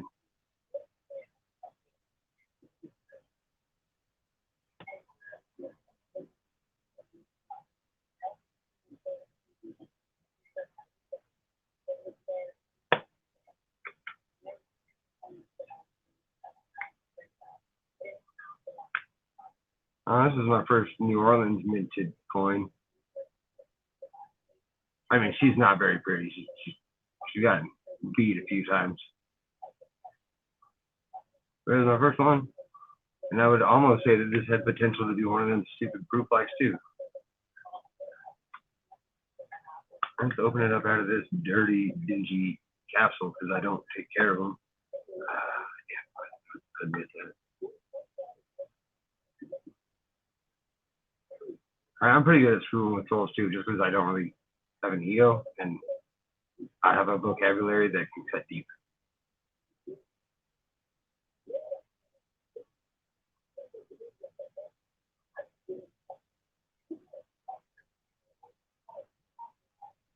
I would say proof like, but definitely not MS grade.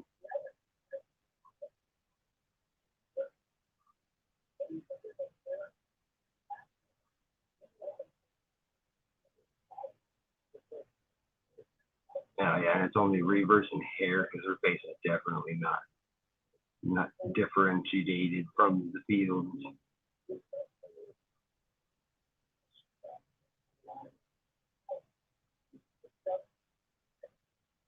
And potentially cleaned, I don't even know yet.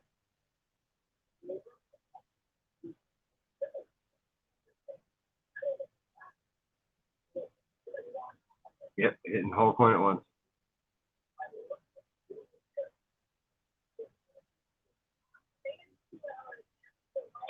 No triangle, just one blast of light.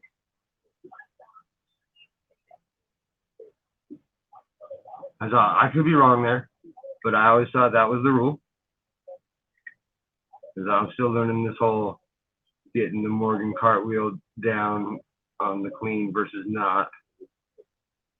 But I do know that I can normally get my 2 triangles out there. And on this one, I don't get no triangles.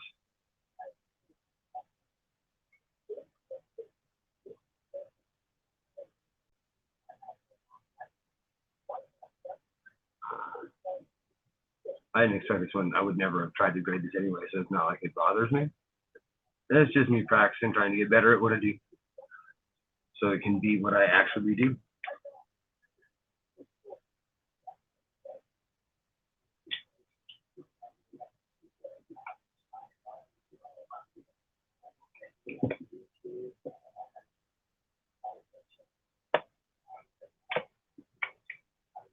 And for everybody in Colorado, the Dan Carr mint is always cool. He did a couple of the quarters. He's the one who did the Broken Kennedy 1 ounce. He's got a lot of really, really, really good unique strikes out there. But he also does a lot of the Coin Club coins. And he also does a trade dollar design pretty frequently. This one's the 2014. And I find these at pawn shops all day. I don't know why people don't like them, but yeah, I see those things at pawn shops very, very frequently. I've actually only found them at pawn shops.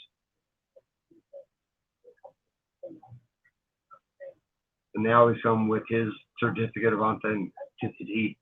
And on the ones that he does like this, where they're super proofed, he personally signs the slip. When it comes to his other coins, he doesn't even need to sign them because he's cool and he sends them in for you to be graded. So like the one I have is, the club coin I have is right here. He sends them into NGC or whoever and gets them graded. This is his Colorado Fort Collins. coin flip. And as you guys know, the mints you don't flip, the mints you turn, or the metals you turn like Canadians. For all the non-currency style stuff he does.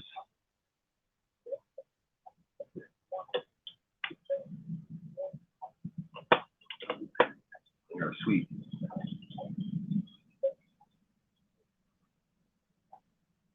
Oh yeah, and unfortunately, the pawn shop that I can find most of my good silver at, the guy there, he's kind of like a scam artist from eBay. He knows what he's got, and he knows that he can get like the most.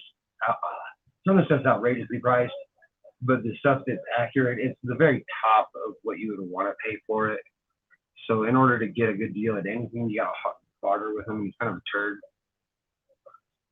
But I found yesterday on my search to figure out what a couple of knives were and stuff, I found out that I'm going to go check out and raid this antique shop for some amazing Morgans and peace dollars. Oh man, the variety of this antique shop, it kind of caught me off guard. I had to pause for a minute. Like Jenny was like, whoa. And I looked over and he had like another entire case full, and I thought, oh, damn. And then he actually had varieties labeled in the case and had some graded, a lot of ungraded Morgans for in between 20 and 30 bucks. Random year, some of them look pretty good. Might have to go skate. I wish I would have had more money yesterday because they had an antique expo in the parking lot of that expo, or the place I was just speaking of. It was only one day though. I was irritated.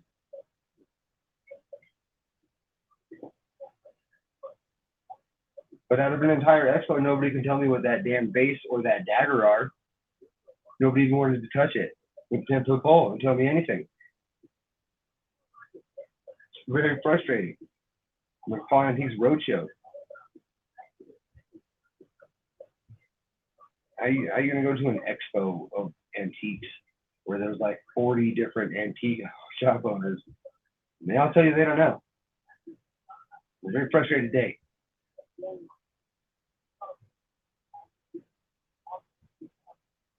Oh, man, Google search gave me more info than you guys. This is terrible.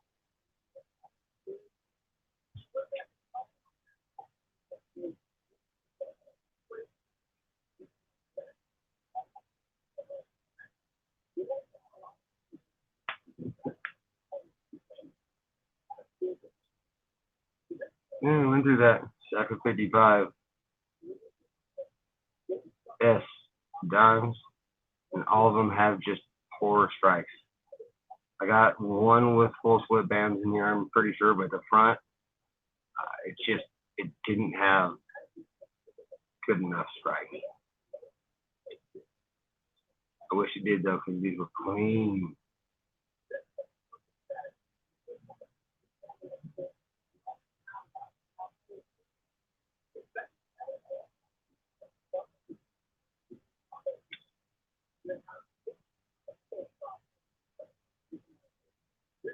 There's some funny S's in these as well, but none of them made it to the Cherry Picker's Guide.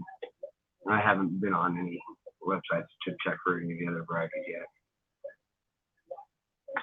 But I know personally, looking through these, one of them has a suspicious S on there.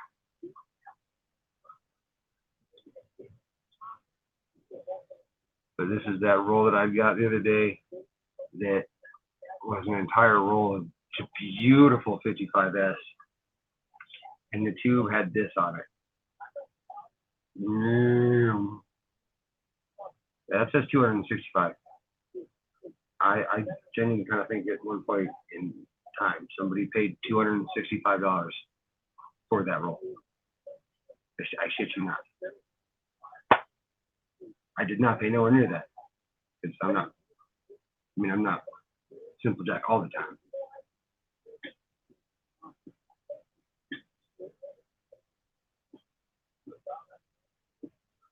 I know, and it sucks that the antique dealers and shop owners, they just burn through so much that they don't really look up much anymore unless they already have some knowledge on it. They don't really care to learn anything else or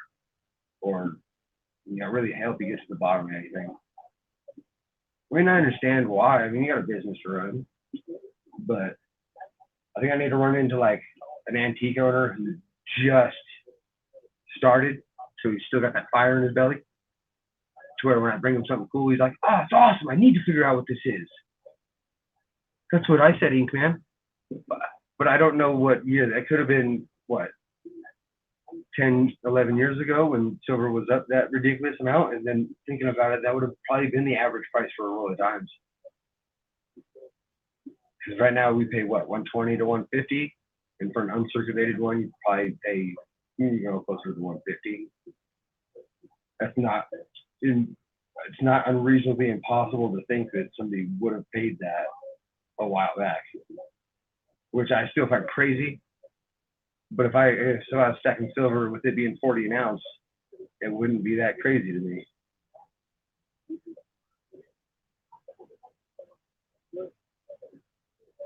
God, to think about that right now is just nuts. Yeah, I don't know where where can you get a roll of BU dimes for cheaper than the 120 to 150 range? There's all average junk dimes. Yeah, you can find those all over. So I don't know what I pay now for a roll, because I just go to the Erie Gold and Silver, and he has a junky silver bin and a oh damn brilliant bin.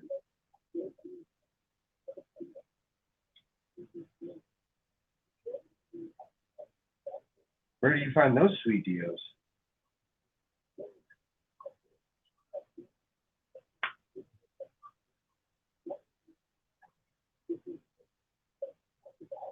Because I got $3.30 face of the dimes, and then what else did I get that day? I can't remember. There was a little bit more, but I only spent $64. I also got a B nickel just because I needed to spend $1 to hit 64. What else did I get that day? I search everywhere. I do OfferUp, look at the eBay, looking every coin shop that's within a 45-minute drive. Because I ain't driving from that right now.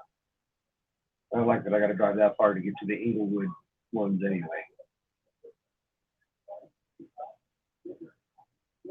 And I make sure I'm on good rapport with all of them. I work at a candy warehouse. It's pretty easy to grab a box of chips or a box of ho-hos and bring everybody a little split box out of it to make a day. That's how I keep all my bank tellers saving me stuff.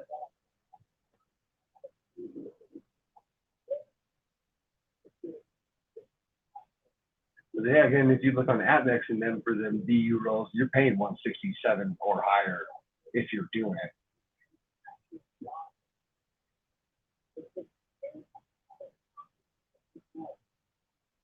But the Erie shop, I think I'm only paying, I don't know what I paid this time, but on silver was at 15. I think I was only paying 13 face value, $13 per dollar,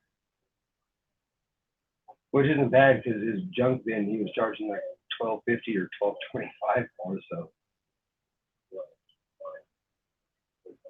and out of that one, I pull out some decent stuff pretty often. I genuinely love looking through his BU orders. It's some of my favorite things to do. You pull out some gorgeous stuff.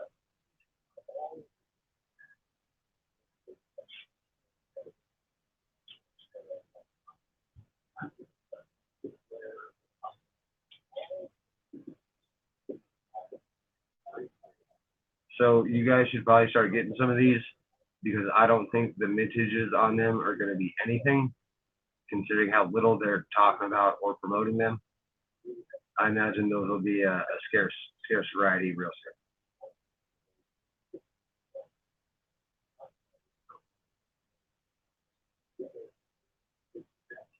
soon. I don't want to accept you.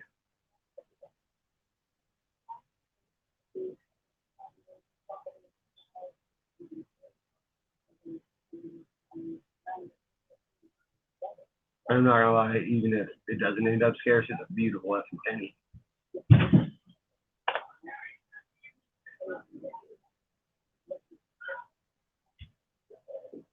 Yeah, I've never found an advertisement or a roll that I could actually find for under $100.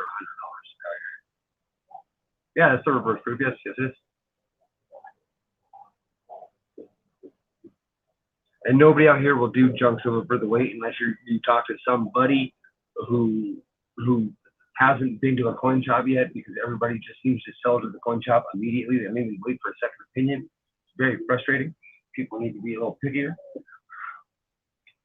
And then our junk gold and silver buyers who buy to melt refuse to sell the public. They laugh at you and like snap at you for even calling to ask. And that hurts my feelings, because if you're going to get the exact same price, what's your problem with me taking it and keeping the slight bit of numismatic value that could be left in there alive? I mean, just because they're beat up doesn't mean that a 16-year-old wouldn't genuinely love it as his first Morgan or her first Morgan. I mean, who's to say that just because it's common, it doesn't deserve to live?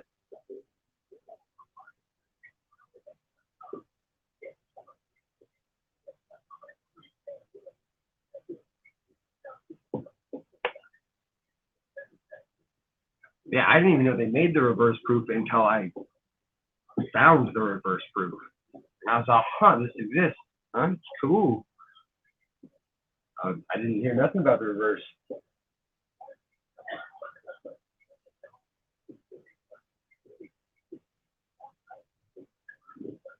Yeah, and I'm a fan of waiting until you get good stuff too. These are the quarters that I pull out of his BU bin. I mean, they're not bad by any means. There's some good toners in there sometimes.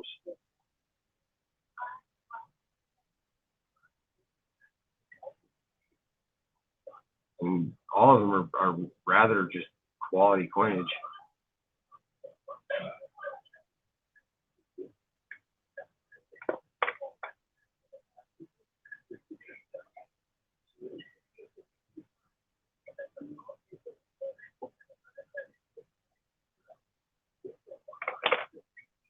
As far as a bin anything quarter, I don't think I could ask for a whole lot better.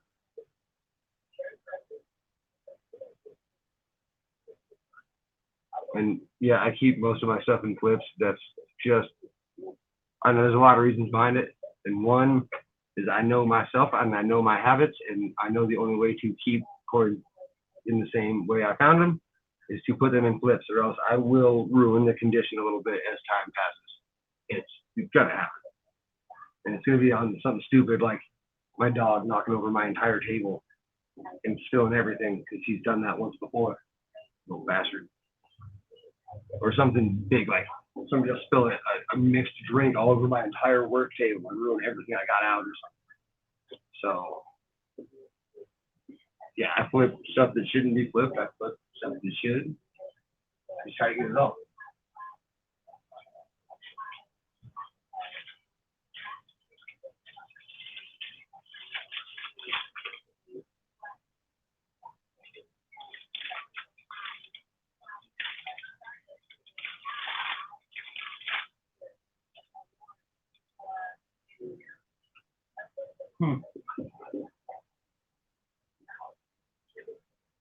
Well, until I setting up the other microscope, I'm kind of running out of stuff to talk about this morning with no banter or feedback. It's weird.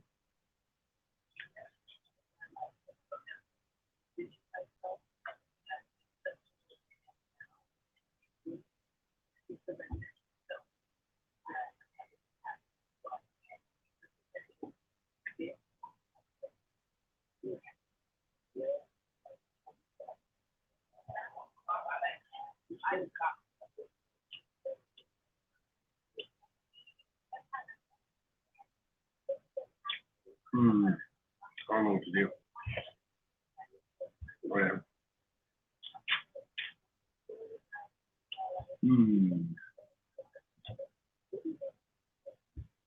All right, there's been some negative Nancy's here today.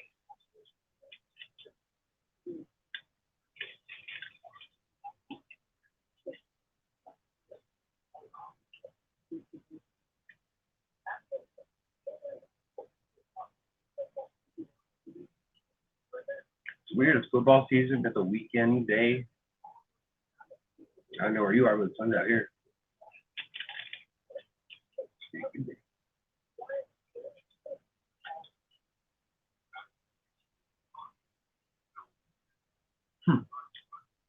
I will out of my junk bin, maybe.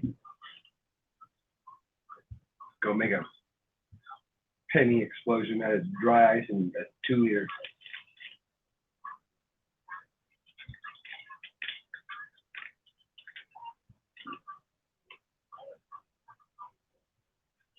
And doing a deserted area, of course. That's just what we did as kids. We blew shit up like RC cars with dry ice. Because dry ice was dirt cheap for how cool it was back in the day. Pound cost you $5, you could blow stuff all day.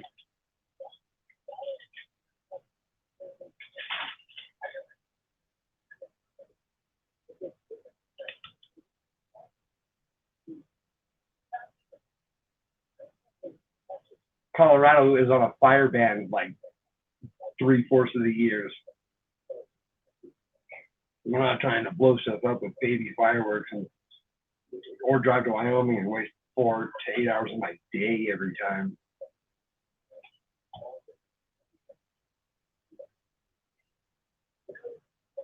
And dry ice with the King Supers. I could ride my bike there, drink a soda on the way back, and make big old explosions. It was fun as that.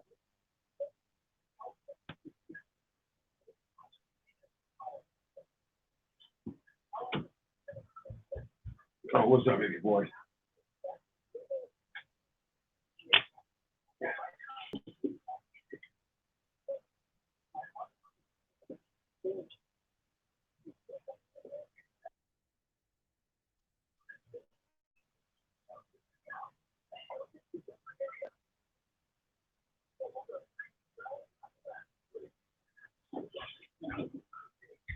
Broke my dog and my wreck of a new room, so I just moved and got everything trying to set up.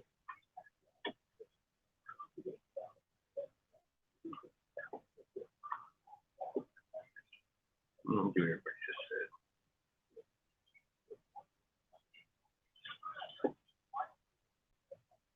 Thank you. That is my baby boy right there. He was born completely deaf. He's a Dogo Argentino American Staffordshire mix. And his name is Riddick and or whatever the hell you want to call a dog, because he ain't gonna come anyway.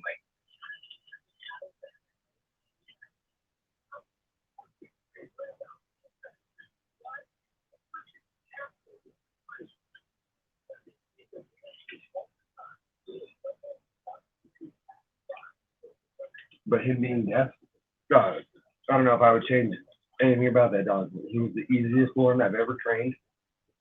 He knows hand signs. He learned it immediately.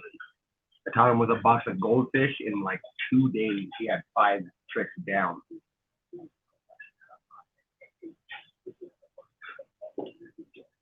And, well, when people whistle at my dog and try to get his attention when we're doing stuff, he can't hear you, so he doesn't even pay attention. Like, they don't even exist. The dogs bark at him, he doesn't even look over. Yeah, I've had him since he was 8 weeks. And nobody knew he was deaf. And when I told the people I bought it from, they're like, no, he's not deaf. Yeah, we would call him, he would come every time. And I was like, no, you would call his mom, and he would follow her because he's so separation anxiety filled mama's boy, which was fact. Now I can't leave my house without him freaking the hell out, and it's 4 years later. Gets on my counters, opens my cupboards, turns on my stove, knows how to open doorknobs, door handles, sliding glass doors, windows, cupboards with no latch, fridges with or without handles. Fucking butthole. Child-proof my entire house all the way up to 8 feet because he gets on my counters and opens up my top cupboard. Fucking butthole. He's smart. Good thing he's pretty. Whoop that ass.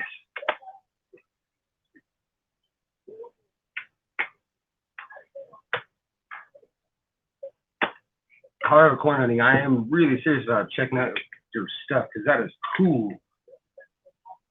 That is cool. I don't even know what else to say. I'm jealous of what you do for a living because that is awesome.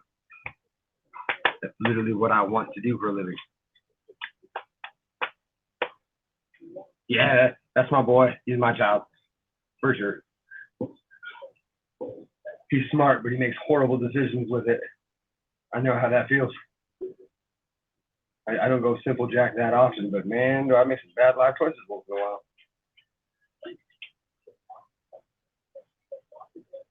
And it's only fitting that that beautiful little turd the same way. I'm just that pretty too, remember. What's up?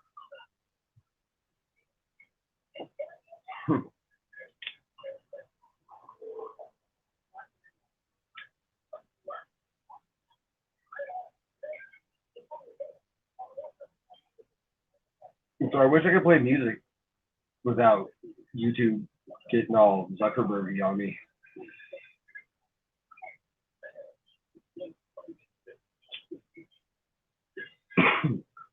The question is do they get all copyright Zuckerbergy on every song, or is it certain ones that are labeled to be flagged when heard and whatnot? Because if so, I'll play somebody who I guarantee you won't be flagged because of being heard.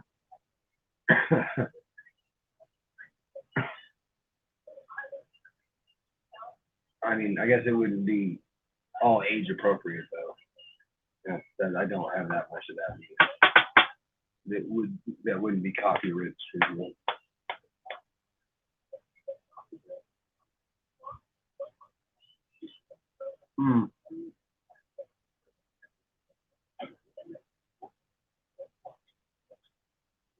I don't even know what to go through because I didn't label most of my stuff, so half of it's just blankly labeled pennies that nobody really cares to see anyway. I mean, look, it's copper and shiny. Hey, look, there's another one. There's something wrong with it, or else I wouldn't have put it in here. I just didn't write it down, so I don't know what it is. And I did that with most of my stuff to make myself have to look back and find a reason why I did it.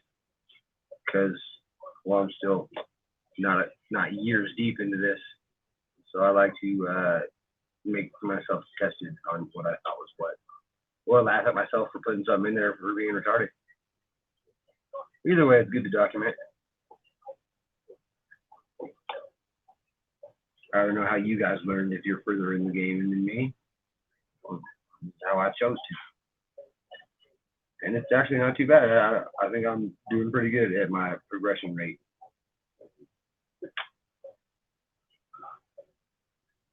So the stuff that I used to splat or put in 2x2s versus the stuff that I actually do put in 2x2s now is a pretty big difference.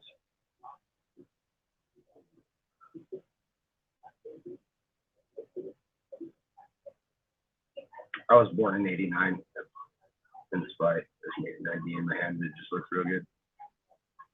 Because my birth year, so I try to find the best ones to save, as I imagine a lot of the world does.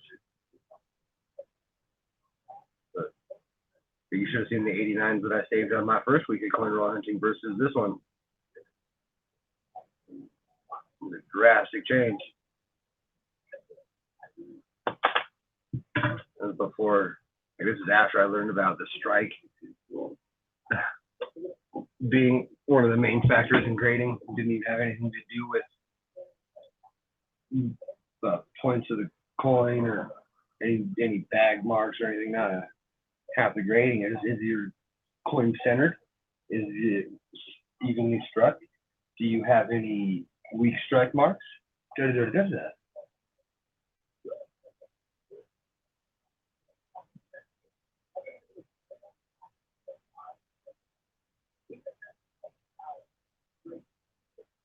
Yeah, I'm young. I know this. I expect the aggressive amount of shit talking and lack of respect due to everyone finding out eventually too that I'm one of the younger ones. Because that's just how the coin community is. If you're young, You kind of get looked at seriously until you prove it and make like a stable point somewhere.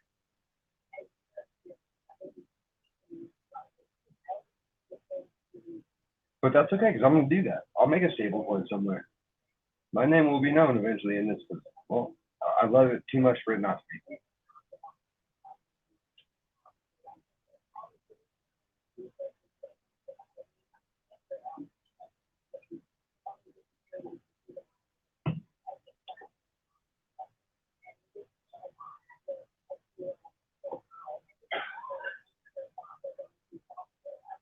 I agree. I don't have any. Well, when I say talk shit, I mean I expect to be given shit and scoffed at more often than I'm immediately taken seriously on anything I have, variety wise or or other.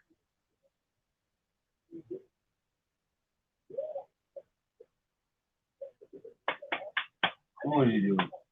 Go play. Go be dog. Oh no, don't bite me. Fuck off. Go play. Yeah, I talked to him for no reason. I spent 6 months not speaking to my dog and just giving him hand friends, and it was the weirdest feeling thing in the world.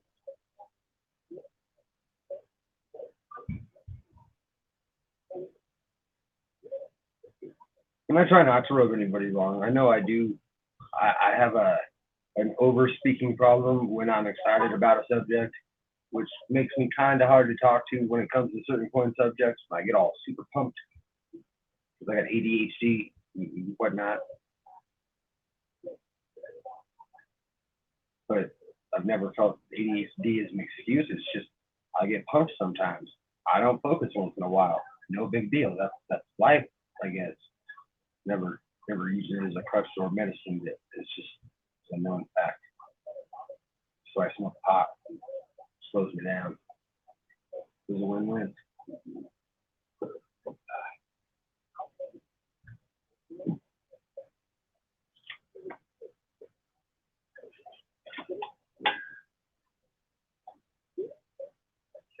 And I try to respect everybody, and I avoid confrontation like the plague. Like in real life, I trained to fight for a while, and I'm a decent fighter, but it's because of how confrontation made me feel growing up. I was one of the kids that freeze up when people yelled. As soon as I got like ROTC, now we're gonna fight. I'm gonna fight in a ring for a while. I'm gonna make that feeling go away, and I did.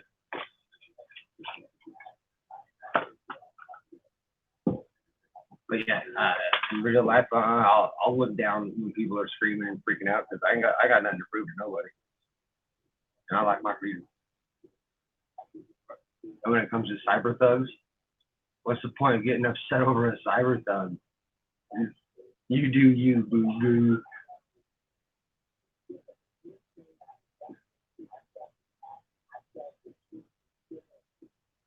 That's just how I feel about the turds in the situations where people are being asked.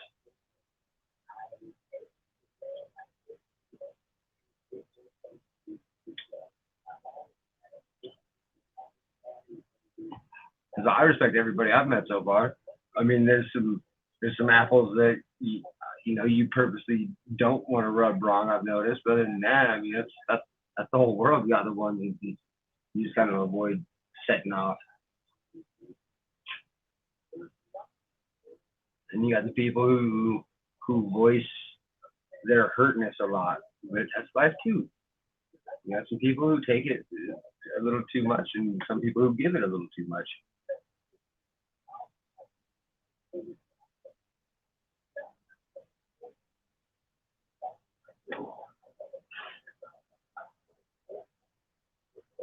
Is everybody going to go to the big show tonight? I hope so. The big show is awesome.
Chat move. Somebody said stuff.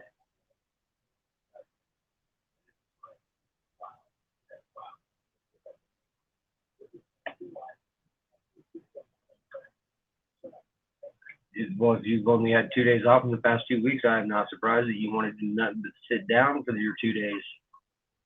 Right? Soak that up. I work hard when I go as well, so I understand that feeling.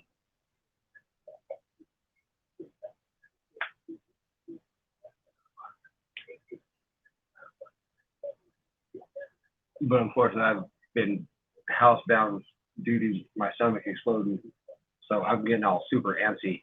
So today, I think I'm gonna put on the hockey skates. And I'm gonna go up to the rink and go ice skate for a little bit.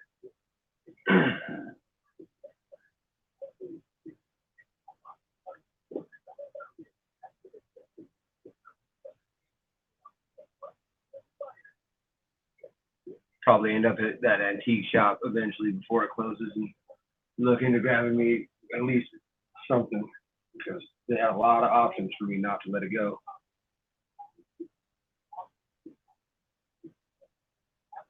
I know that schedule thoroughly as well. That was why I backed out from supervisor at the position. So we were doing 77-hour work weeks, and then I was having to come in on Sunday on top of that 77 to 80-hour work week and run a loading crew.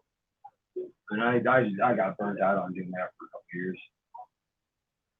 Especially because it was backbreaking labor, and then that many hours, that was terrible. Especially with a crew that has to do that, and you're the bad guy. Oh man, everybody hated me just because they had to at that point. People started making up excuses to go home. It'd be like 2 a.m. We'd be 12 hours into the shift, 13 hours into the shift, and they'd come up, hey man, if I don't go home right now, I won't feel safe driving. Boom, legal loophole. I can't legally make you stay at that point because you fear for your safety. Have a good night, dick. Sorry for the vulgarity. But yeah, butthole. We had dudes started doing that 2 or 3 times a week. It only went on for a couple of weeks, and the management will find a way to push you out, but still, makes that week hard.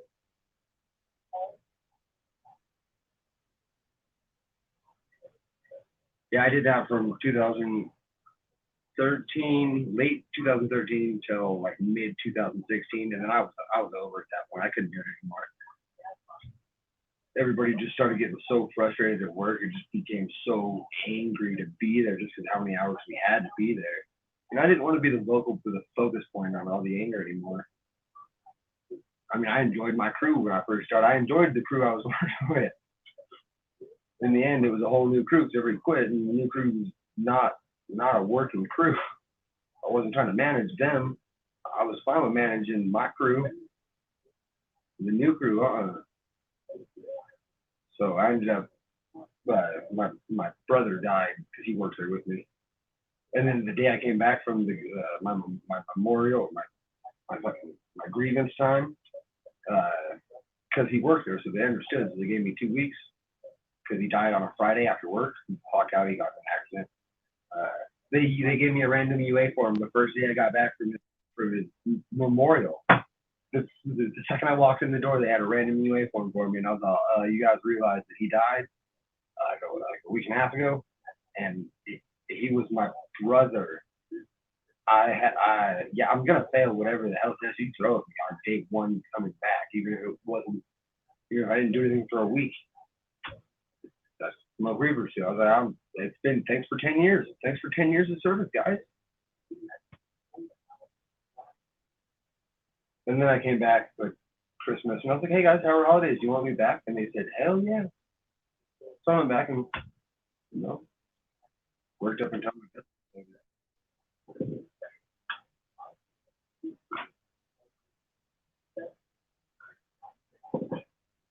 I was like, yeah, that job used to be some brutal hours. My longest day there was 9 a.m.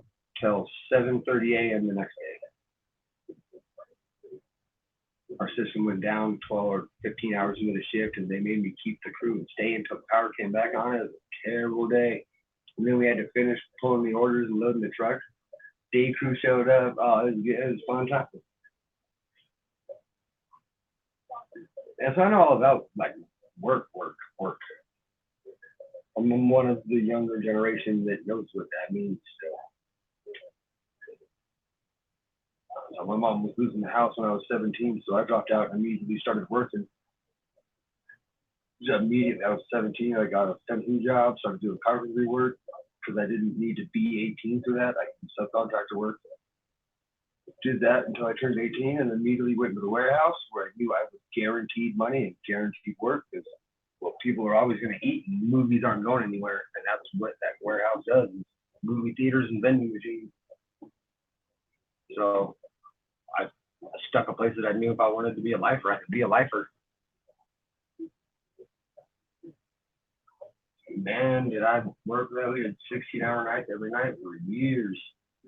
And now that warehouse it got better management and whatnot, so the crew's working 8-9 hours on a hard day, and the crew cries about a 9-hour day. It makes me want to slap somebody. It's the girliest thing I've ever heard. It's so, it's almost pitiful the way they just collapse after an 8-hour shift. Just stop working.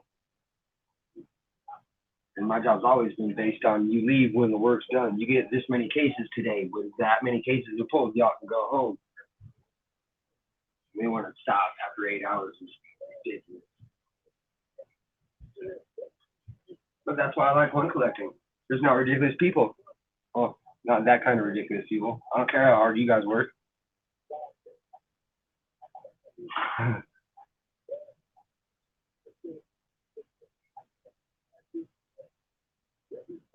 I'll be right back, guys. I gotta take the princess puppy out to pee because he's crying.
So, does anybody else hunt varieties? And if so, what have you accumulated to your stack? What DDOs do you have that are either certified or slabbed or said yes by Wexler or Lawson or PV? Yeah, it sucks being the only one on here. Not gonna lie, I like the whole interaction. This is why I don't make videos very often. I ramble. I'm weird.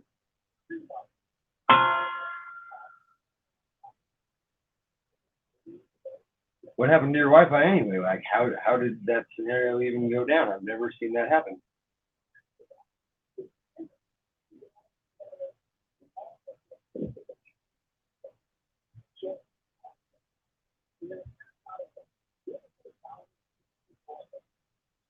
What did you say?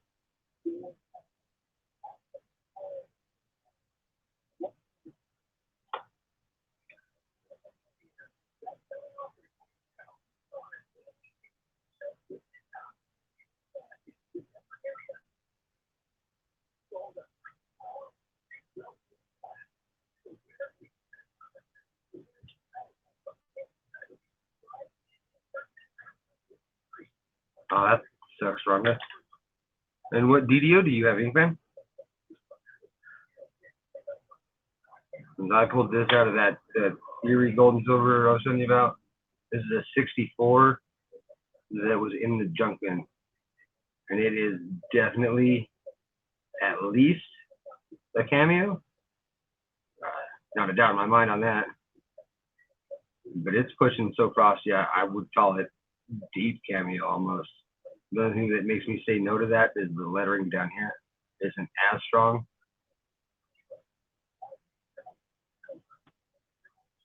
But for a junk bin find, that's some sweet Cameo.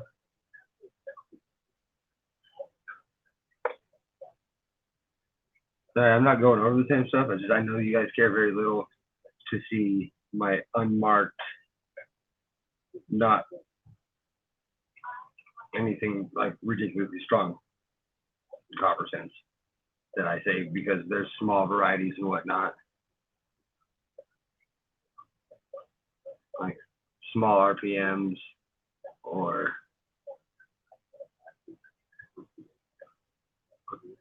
grease stripes. I got a lot of grease stripes I can show if I can find them. Man, I got like a good collection of grease stripes of building. So we got the waffle plant tits I found when I was a kid, when I was unloading a trailer at 18. I wish I would have been smart and grabbed a couple thousand of them. I'll never forgive myself for that day.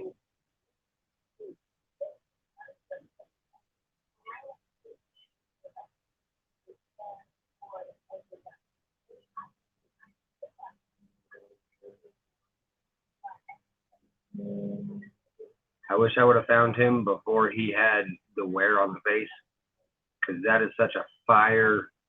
It's like a ruthenium coated. It's so thick on that toning. But the wear on his face, I made it so unattractive. And just a normal back.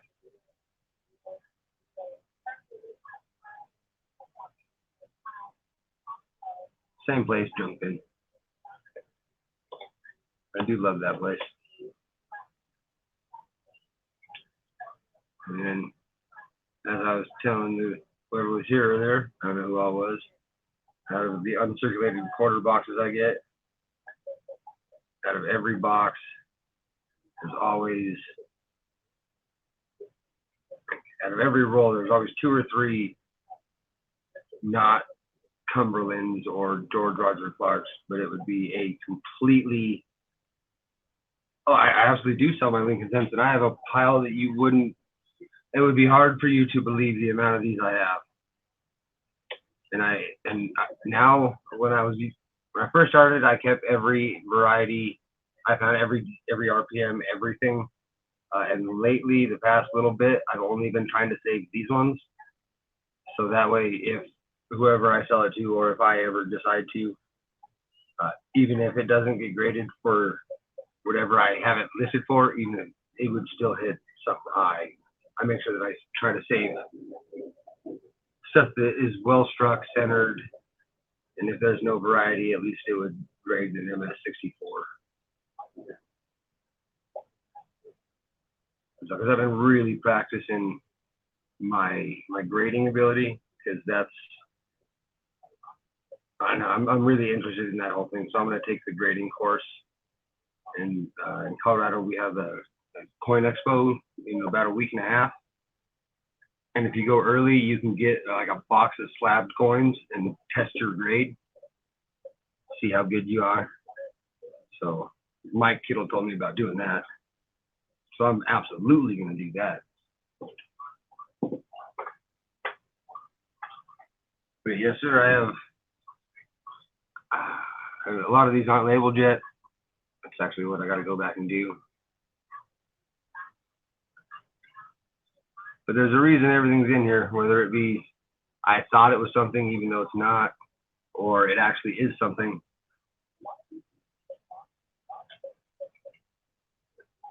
But I got pretty good at looking at what I was looking for.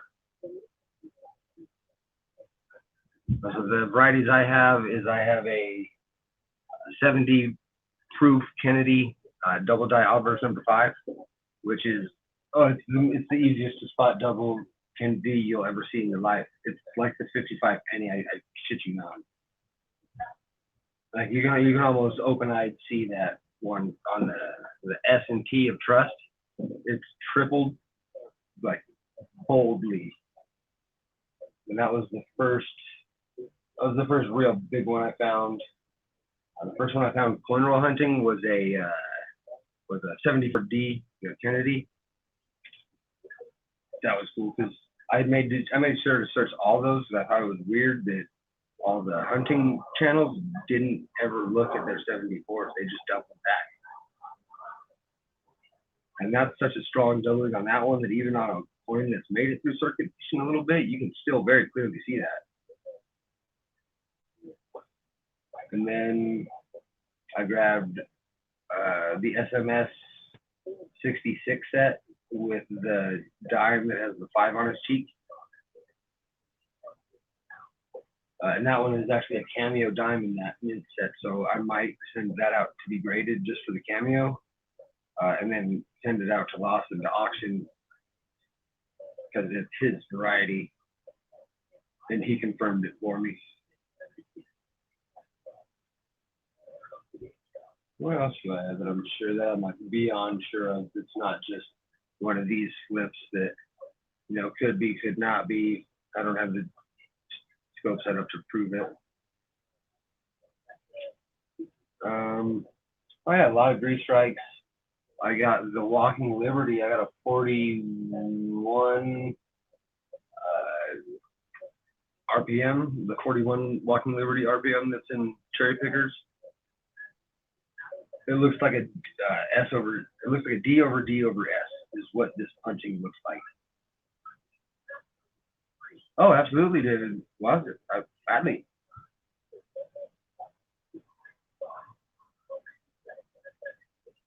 I actually had Coin Captain pick up some.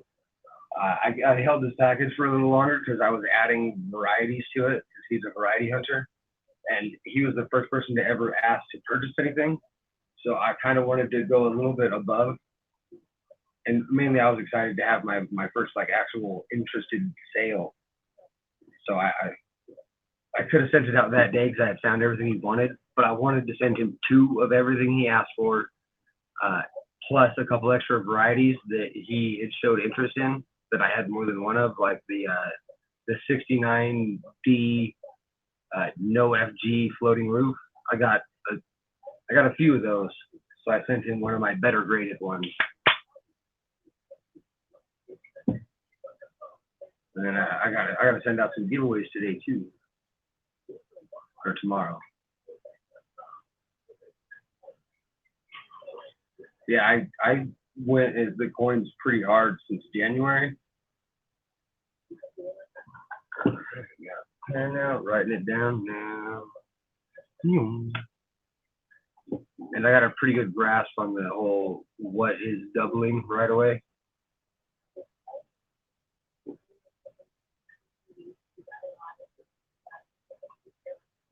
I'm excited that Colorado Coin Hunting and Colorado Coin Hunter are actually down to meet up and search or actually check varieties in hand. I'm excited as all belief to go actually not feel like I'm a loner crackhead doing this late at night, hiding it from the world.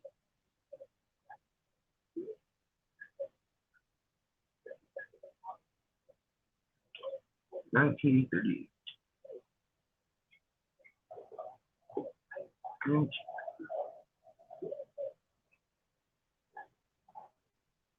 Yes, sir. I'm excited to send you an email and learn about anything you are interested or wanting, or if I gotta make a video or send you countless pictures, I will gladly do that.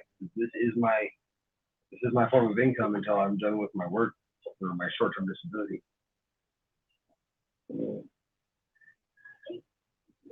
And I have a pretty good point microscope, so I will have quality pictures to back up anything that I say I have, because I'm not trying to be one of those eBayers. I'd rather be known for the quality I provide, as we all.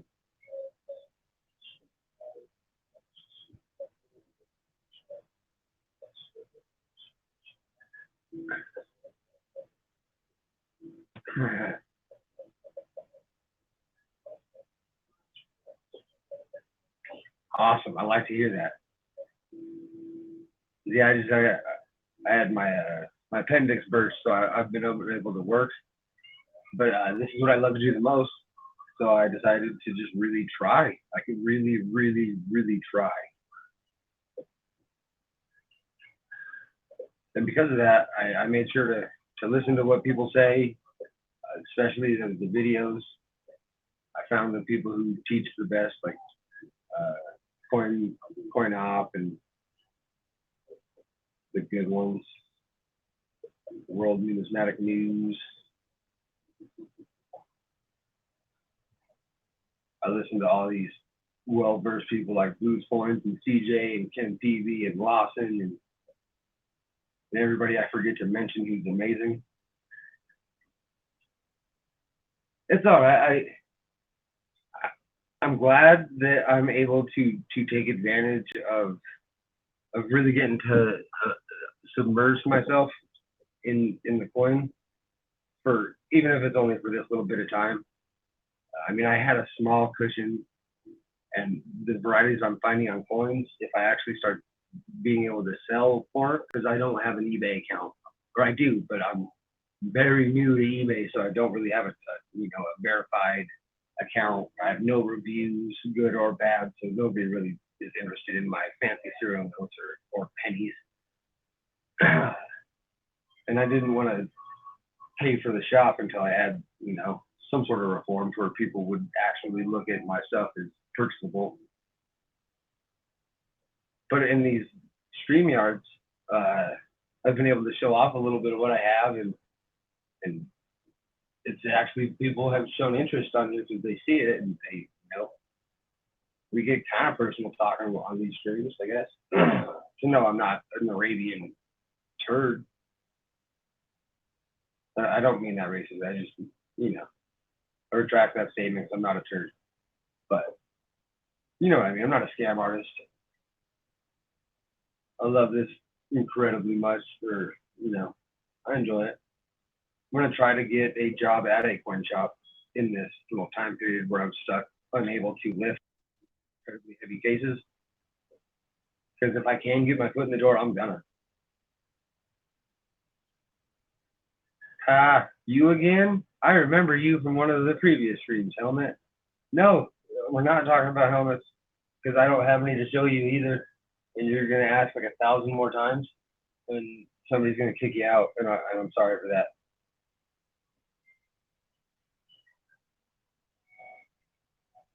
See, and I'm the opposite side of that. I'm 30. I'm one of the younger ones that's on any of the coin, anything. I mean, there's the teens that you hear. There's a couple of young coin hunter and a couple others, but then everybody else is over 30 from what I've seen. Every last one. I'm the baby. But I've always been into coins. I just never really grasped it until somebody showed me a star note the other day. Or not the other day, in January, somebody showed me a star note and then showed me how they made money on fancy serial numbers. And then one YouTube search later, the video after the bill videos, a coin video, and here we sit today. I realized I loved Variety Time.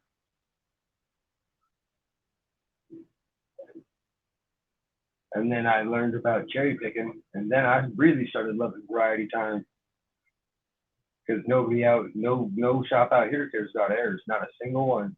Most of them look at you like you're funny for busting out a scope on Lincoln Cents. It's like they laugh at you a little bit, and then they let you sit in that part of the shop for as long as you want to be there.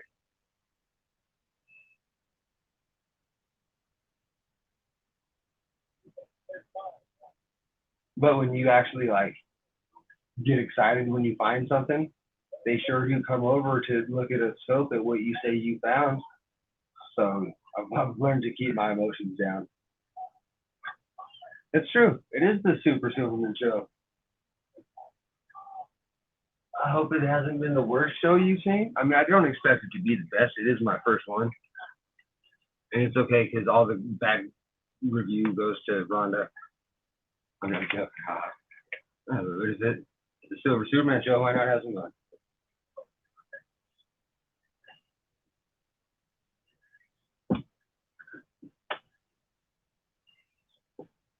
So my favorite penny to hunt, find, and find things on is the 70S.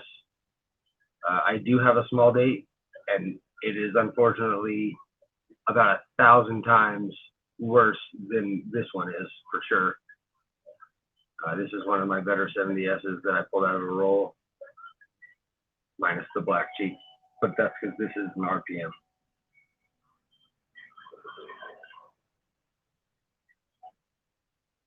It's a well-struck coin.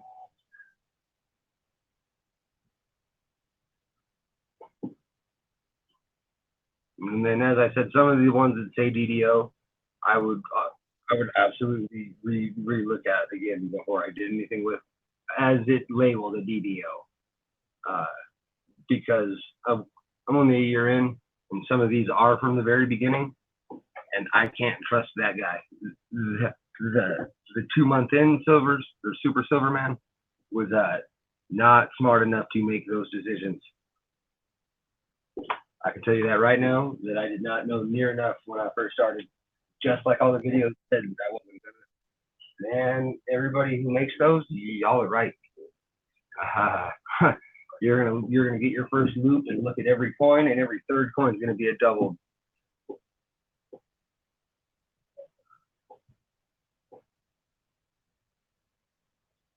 Adios, man.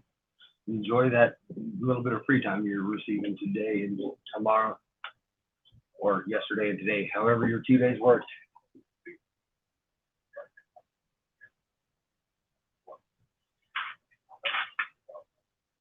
Oh, I guess I can talk about something that I find incredibly cool. So if you've seen any of my prior ones that I've jumped in on, where I showed off those giant 1 pennies from Australia, I found those pennies in this. It was like a game. So it has this, and it's actually instructions to a game. And in this little plastic case was this. And this is where those 2 pennies sat, face up. So that's why the faces are just absolutely crusted gone, but the backs are gorgeous and toned. It's because they toned on this wood. But I thought it was cool. This is like a super old Australian coin game. I never fully read it. But there was a 1936 and a 1933 Australian Commonwealth large 1 penny. But it's got a game, and it's got instructions on the game, and all kinds of stuff. I thought that was just a cool find. Like to have that history like that I didn't know anything about.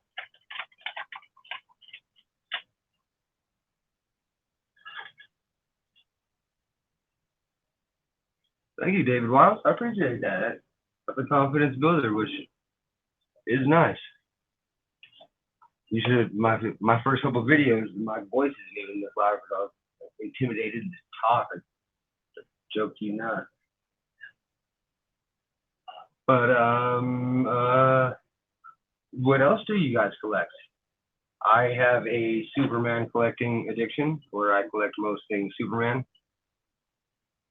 Always have, always will, to be honest. Gotta fix this watch. And that collecting of Superman is an array of collecting everything from just glass to the tattoo on my chest. It's anything I can grab.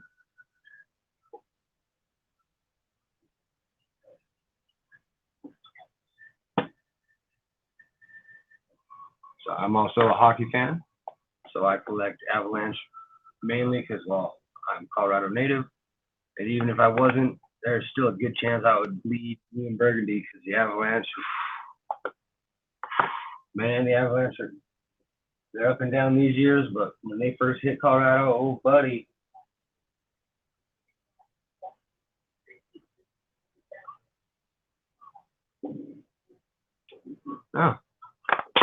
and then we had found I found so we decided that these were probably sticky rice molds. They come in sets of 3 if you buy them. And according to Silver Nice Rate, who was kind enough to do some research on these the other night when we were streaming, just because I only have the one phone and no ability to stream and search, but he looked them up, and a set of 3 was going for over $100. Unfortunately, the third one in this set was so cracked that at the garage sale, I let it stay there.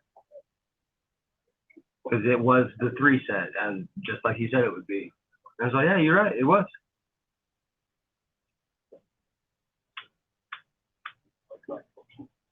But those are actually, that's just a cool thing. It's just a garage sale win.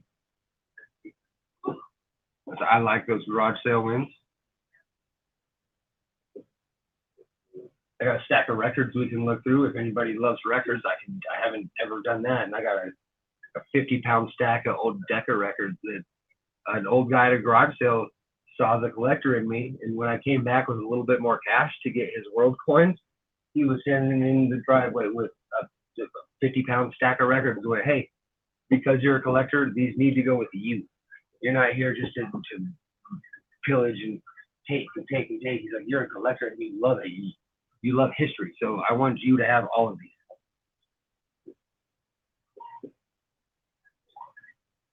So that was a cool dude and a cool day.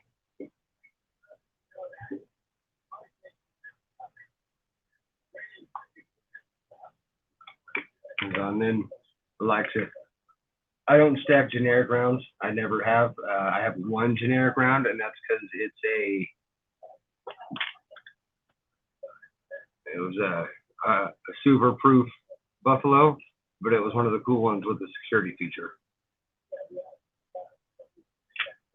So even for a generic round, it's actually kind of a cool generic round. But I haven't been on top of my bullion in a very long time. I went strictly constitutional for the past 4 months, getting Walkers and Morgans and Peace Dogs and stacking my quarters and trying to get the BU quarters out of the junk bin that you really want. Because even if you're grabbing it, you still want the best of the best.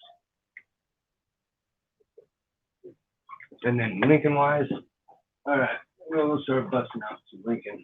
I got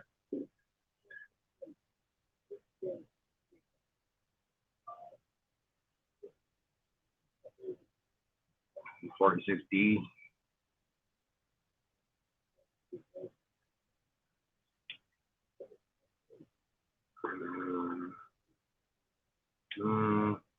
So if they're not labeled, I'll make sure they're ones that I can really show off, unless it's like a grease strike or what I think would actually hit a worthy grade.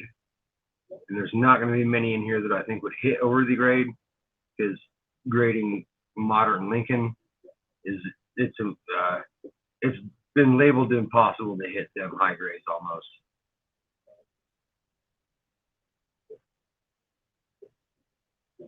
I would prefer a full panel, to be honest. I like StreamYard the most because of the back and forth banter. And I normally join the panel because I voice text and my phone doesn't recognize half of what I say, and I don't proofread because I'm not smart enough. So my chat is just straight gibberish most of the time. So much easier to just say things and not have to worry about it coming out like I'm Simple Jack.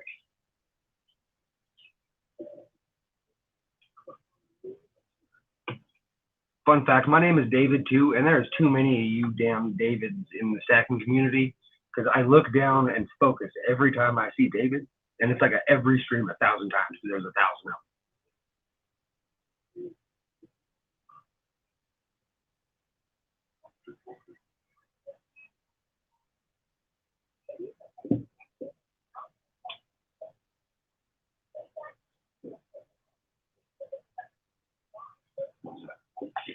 So we can go through some world coins again.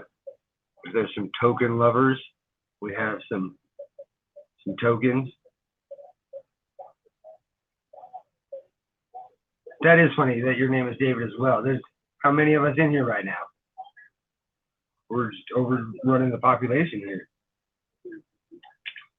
And the only reason I'm not showing off all my Lincolns thoroughly is because I haven't labeled them all the way on a good chunk of them. And I'm sure that a lot of these are in the flips for more than just them being red copper or red 80s or 90 cents. Because I try not to just go for just grades when I put the Lincolns in flips, just because I know how hard it is to grade. Unless it's something ridiculously beautiful, which I do have some that are as such.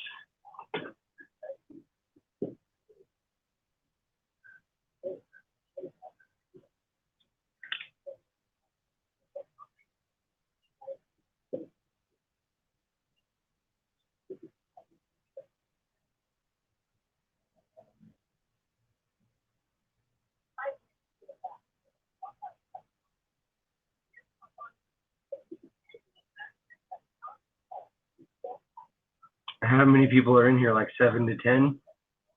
We're pushing like 30% of the population.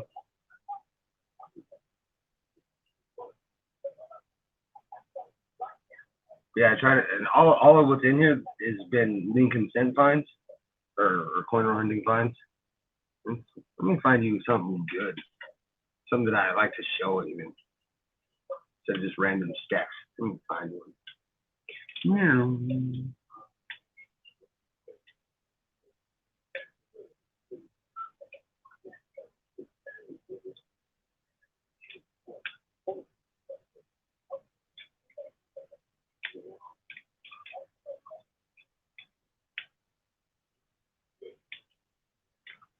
So now that I know that you're a variety hunter, David Wiles, I'll actually, one of the next videos I make, because I'm a little behind on doing that anyway, I'll plug in the scope and I'll just do, like, go through the flips that I've made, because I haven't done that in a while. Okay, so this isn't a Klimt planchet. I talked to somebody who sent, I talked to Kittle. Kittle, actually, is the one I talked to. Depending on how this is,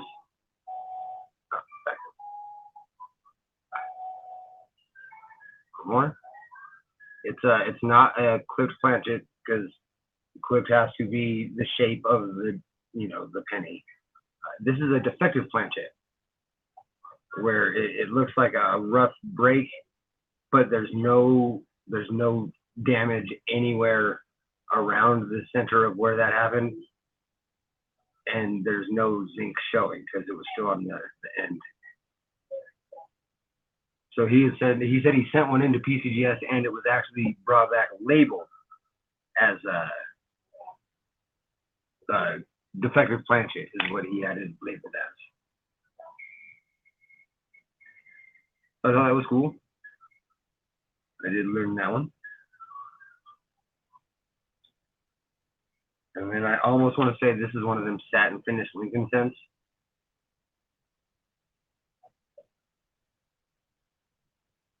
If not, it's just got a cool, bright yellow tone.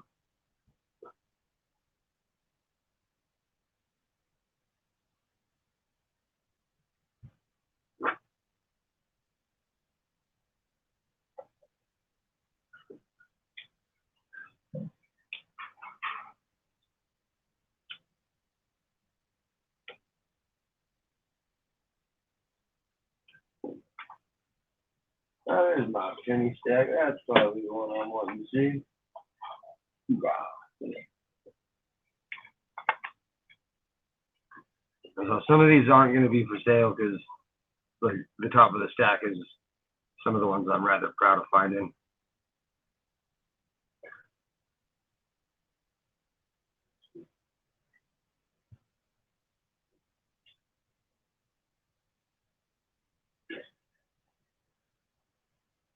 I just thought that was beautiful. I don't exactly remember where I got this. It was either at an estate sale in a flip by itself for $2, or I pulled this out of a junk bin because I've never bought anything else Indian headwise. So for a $1 to $2 grab and take Indian bin, sometimes you can find things you'd never expect. I mean, that one's full Liberty, no marks. The only thing that's on this coin is she's got a little, a rather good gash in her cheek. But I haven't looked at my snow varieties enough to know if that is actually a variety or not, because it doesn't look like it was post mint. It looks like her cheek cracked. Like it's weird. My mom bought me this when she was on vacation. My first Flying Eagle. I don't care how worn it is, and it was a present from my madre. So that is in itself cool. I think it was the first one she ever got me.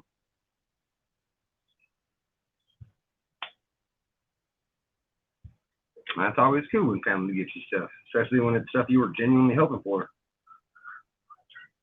And here we go. Here's a no date.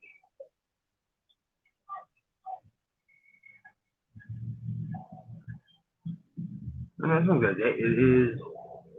This one's just struck through something. It's got the date still, but it's got a toning, like an awkwardness to it.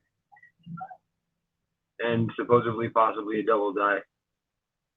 And if you look at the E, that would be a sign, I guess.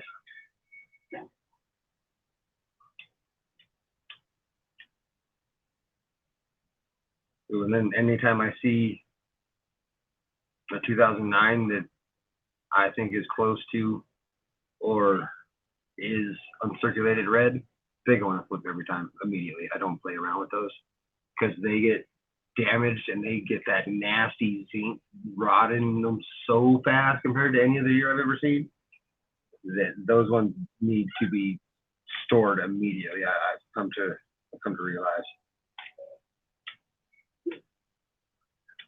But I also keep a giant stockpile of them all because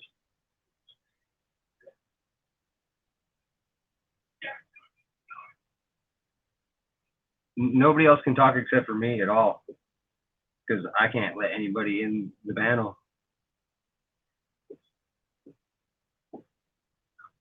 So I'm just kind of going through all kinds of stuff because I ran out of what to do in my brain a while ago. And then we found somebody who actually is a variety hunter. So this is a plating error where the copper was not good enough. I have a few stages of this. One's a little circle. I have one that's almost the entire coin. One that did eat through the back, one that didn't. This one did. Rhonda had her, all right, so she plugged in her coin microscope, I guess, right away in the stream. And because of that, it booted her out of her laptop, and McCaffrey decided to lock up her Wi-Fi. So I've been rocking Lone Ranger on the stream for about 3 hours now, keeping it alive and getting her some view time and me some public, not public talking time until her Wi-Fi is then released from McCaffrey is valid again so she can turn it back on, which I'm hoping she's doing now because it would be cool to not talk to myself, I guess. I do that all day anyway. I got a deaf dog. Everything I say is to myself.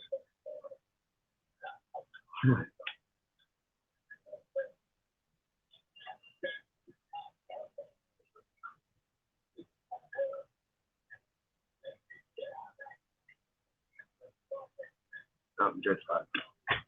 It's got a dirt spot.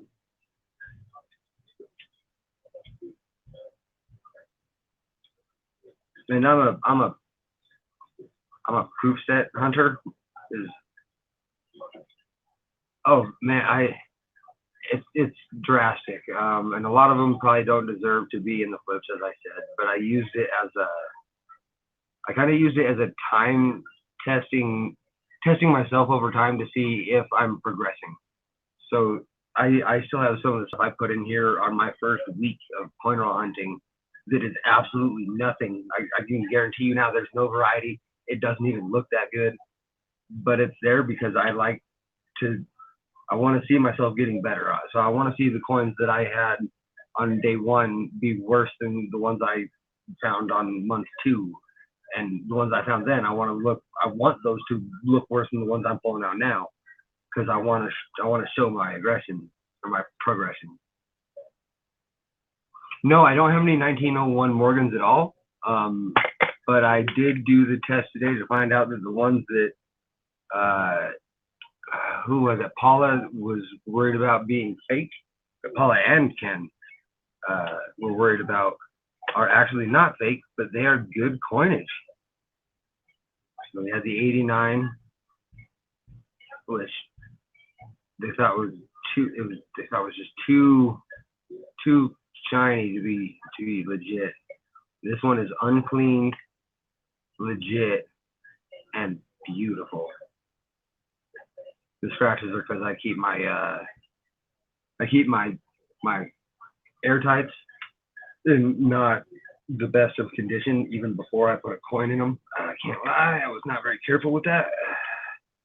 And I bought the Hobby Lobby version that is not coated for no scratching because, well, that's how I roll. So yeah, that was the one that was really good. And this one I actually will pull back out because I am absolutely shitted that this one is not cleaned and what this thing actually looks like. It blows my mind.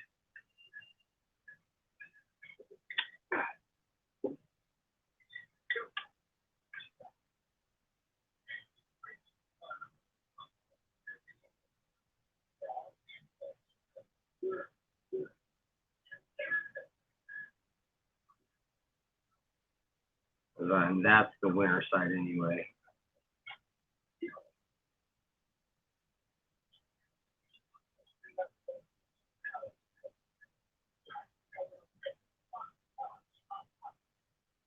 So I was really proud of this one.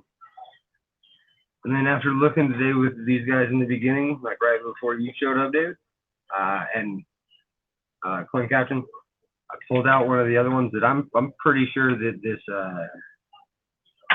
San Francisco one in here would actually get a proof like. I really think it would. Because I've been watching Dr. G a whole lot.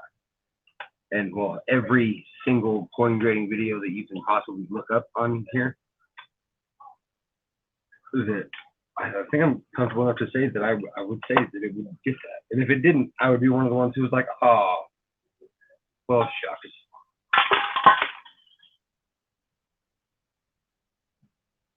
I don't know if it was this one or the other one. But even this one was kind of close because the fields get so black.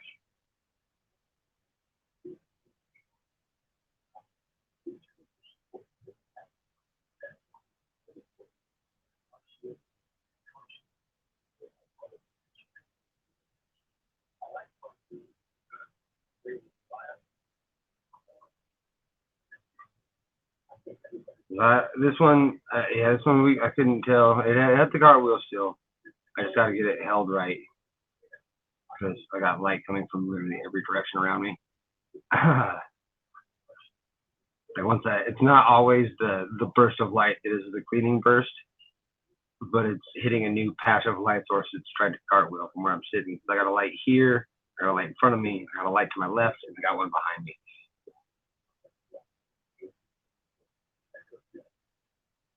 So I actually have one where I know the obverse is cleaned because it does that burst, but it does that burst without any form of wanting to cartwheel, like we can get this one to do.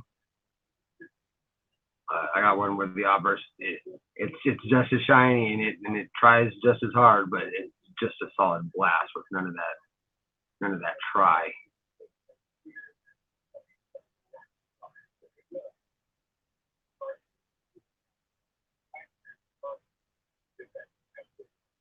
Oh, with the thing sitting in the car, it was my first poured silver. And that is Superman. And the story behind this is the only one that looks like this because the guy who did it did not have the license or trademark approval to make any of the stuff he did. And when he started making Thor's hammers and Iron Man masks a couple years back, he got caught. So he sold this to the coin shop owner, and this sat in his shop for a year and a half until the first time I walked in, being a Superman collector, this being the only poured silver he had. It was legit coincidences don't have coincidences like that. It was so meant to be. Well, this is a solid 2 ounces. Worn, but it says down there, and I've tested and weighed it. I figured he needed a sweet ride.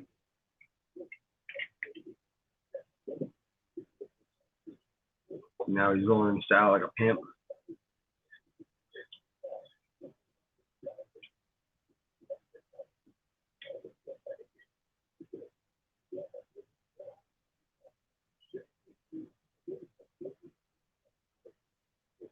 So I don't know if you guys have any of those yet, but try. I would buy if you can, even if it's point job, because they're not going to have too many of the proofs or reverse proofs, which I have an example somewhere in here. They're not going to have those for long.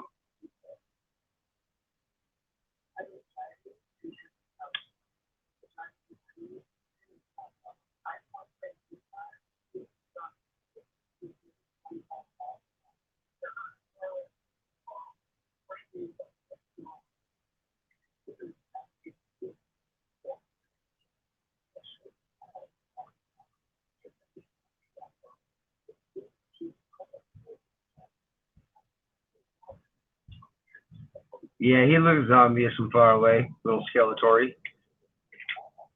can't lie. I see that from my screen even. But I do like the zombie stuff. Like, I love my creepy toys.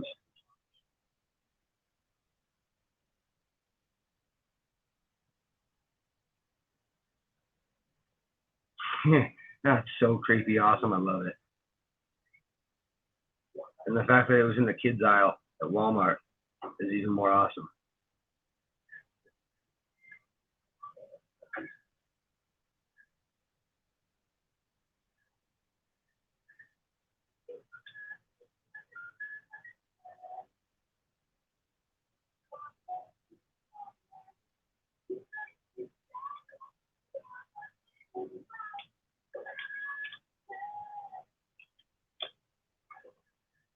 And then, oh, shenanigans.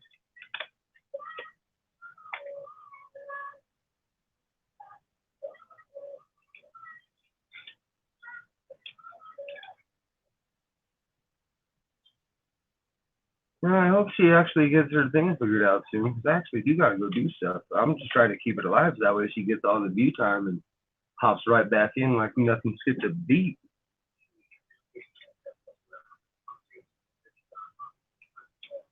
And then back to the Lincoln sense, I actually do believe that this is a DDO. I think that was one of the ones I found in the beginning, but was an accurate one. I think I've looked at that.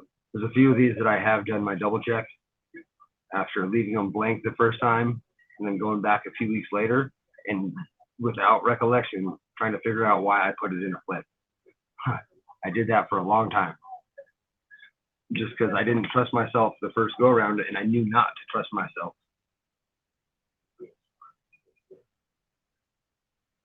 So I go back, and that was my study technique. Everybody has their own. That was what I chose, is to genuinely not trust myself enough to even write things down the first time, and to just have to go back and re-find whatever it was I thought I saw again with no background knowledge. It worked for me because I quit getting, every month that went by for the first few, there was less and less of the nonsense that I would toss a couple back and save a couple for examples just to keep myself up on my learning. But those started getting less and less.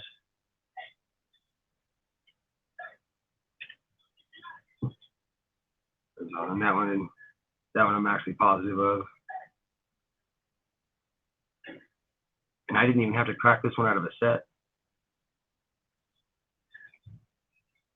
That one was actually a part of the Flying Eagle gift that the Madre brought back.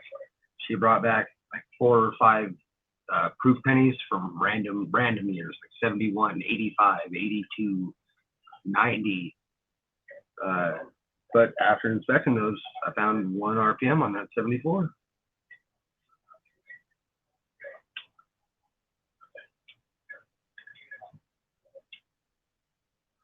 And then, yeah, if you need a book filler penny of any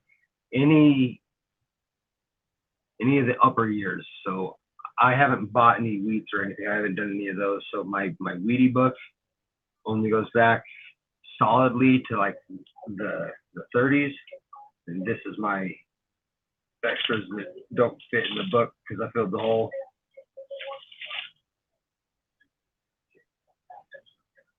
Oh yeah, no, I trust myself now. Now I've learned enough to really understand what machine doubling is, what strike doubling is. For years like 1971 Kennedy, the series doubling, where the master die was doubled. So every die struck by the master die was doubled in the same spot. So in turn, basically everyone you'll ever find will have a double right there. And then a lot of things that I thought I knew what I was looking at, I've learned by talking with Ken and Robert and CJ mainly. Like they taught me a lot. Our Q&As that they do are incredibly beneficial. If you want to do variety searching, be a part of the Q&A chat and start sending clear pictures to checkmycoin@yahoo.com. That is there's I think 7 or 8 admins to that email who all have access, and it's an error email that is all being documented in Robert Lawson's new website, if it is clear enough to be documented as what we either say it is, or if it's clear enough what they researched it to be. But they'll go through all the emails once a week on, I can't remember what day it is, but they go onto one of their 6 channels, so everybody gets view time, and they look up all of those emails on the live Q&A. So if you join it, you can talk to them about the error that you had right there in question. Then I'll put it up on the screen for everybody in the community to get an opinion on as well. And that alone, that upgraded my comfortability on what I knew 1,000 times. I'm comfortable to say I understand doubling. I do not mistake the machine doubling for classic anymore. I had what TJ would call that pivotal moment.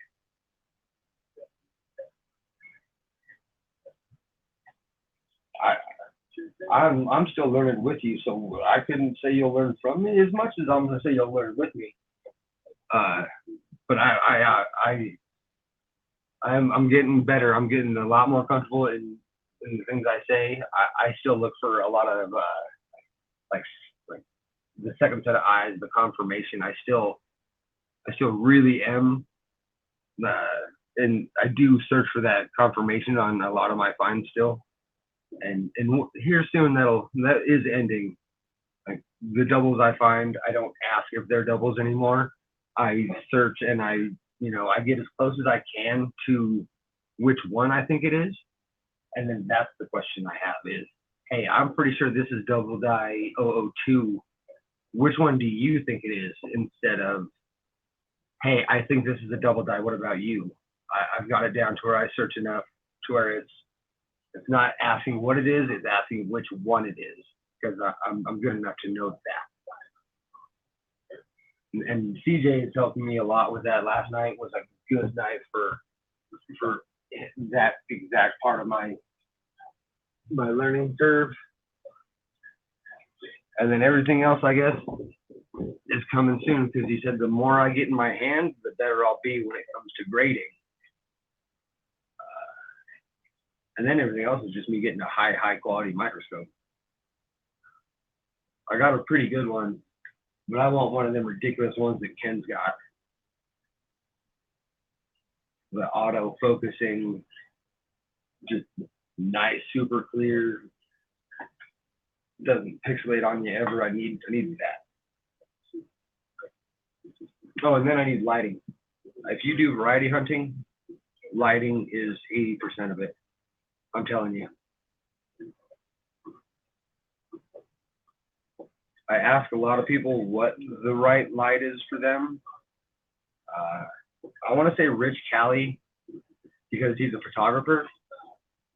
His setup, I can't remember exactly how he has it, but his setup is probably going to be one of the best I've heard because he understands a lot about exposure and the color spectrum and which colors of the spectrum block out certain things versus enhance. And that is huge because you can have a double dye that you are sure of and could have already even had confirmed by somebody that you saw in good lighting. You could try to look at that exact same thing or show that exact thing off to somebody in just not correct lighting. It doesn't even have to be dark. And that entire, everything you thought you saw will be washed out. And you'll look rather dumb standing there positive of something that you can't prove exists due to a lighting issue.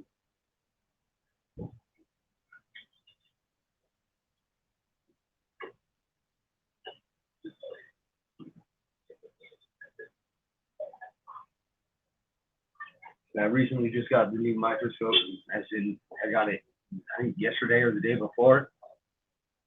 So my videos will hit a lot different quality now that I'm able to not look so much like an amateur as I have the camera bobbling issues and can't get it to focus. And I tell you there's one thing and then I can't get it to show up. So I just look kind of like an amateur.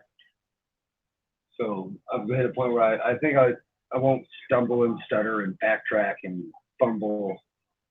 So now I feel like I want to start putting out real videos.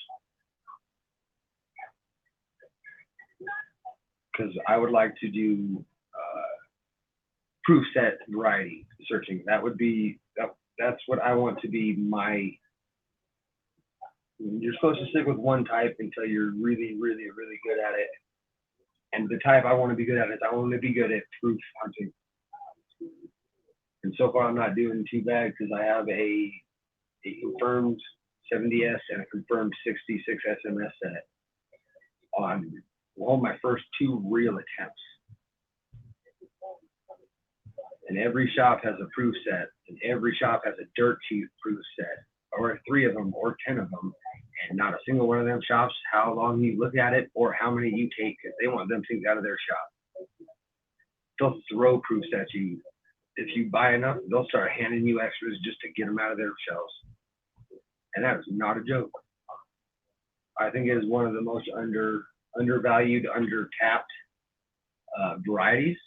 Because if you look through your cherry pickers, almost every denomination from 50 to 80 has at least one denomination in a proof set has a variety.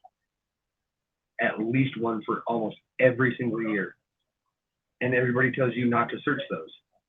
I want to know why. When the possibilities of you running across an error are strong. Because the people who do the proof set checks are opening it looking for deep cameos or S mint marks. If it has the cameo, they take it. If it has no S, you better believe they take it. That's $1,000 at minimum. But if the S is there and everything's just regular cam or no cam, that set is worthless to the rest of the world. There could have been 1,000 people who touched the varieties that you could find on that because nobody gives a damn. And that's the kind of errors that I like. The ones that you could have had people who love errors, but because the whole world has basically told us not to pay attention to these junk, only worth the dollar value that's on them proof sets, that you can't make money. And I can open up my cherry pickers volume 2 here, where almost any Kennedy proof double dye you find brings you $125 at MS64 or P proof 64. And that's with no cameo and only a 64. And if you're pulling proof set coins out of a proof set under a 64, something's wrong. Because 64 should be the bare minimum you'll pull out of a proof set. It's tonight at 9:30 Eastern time, according to young coin hunter's video I watched this morning, I think. Somebody's video this morning. So I'm in Mountain, so it's probably 8:30, 8 o'clock. I think that's when the whole panel has their time frame where everybody's off of work and ready to go. But that stream will probably be 4 to 5 hours long because they go through every email that is built up throughout the week. And then every email that has been sent while they're telling us to send emails is we're doing the live stream tonight. So they go through a lot. And they answer every question, and the teacher himself, Mr. Ken Peavy, busts out his Play-Doh and gives you visual examples of everything.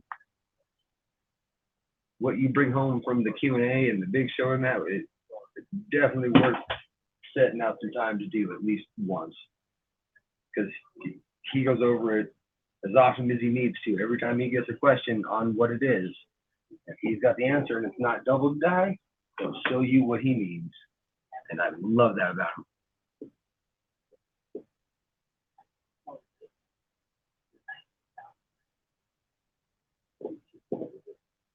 And then if you want to look at what random or smaller time errors are actually, being sought after by the community, go to the CoinOp auction hosted by Robert Lawson whenever he's doing one.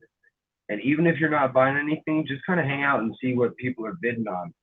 Because he'll have everything from DDOs to RPMs to grease strikes to just silver certificate dollar bills in consecutive order, or anything really. But most of the community goes to the CoinOp auctions. So you get to see what people are really in the mood for, at this time. That kind of points me in the direction on what I'm really going to try to search for at the moment. Like, if people are leaving the minor doubles alone, but they're really buying the RPMs from the Lincoln Cents out the wazoo, which right now they are, I'll start grabbing more of my 60Ds or 70s of most early years, and I'll start paying more attention to those.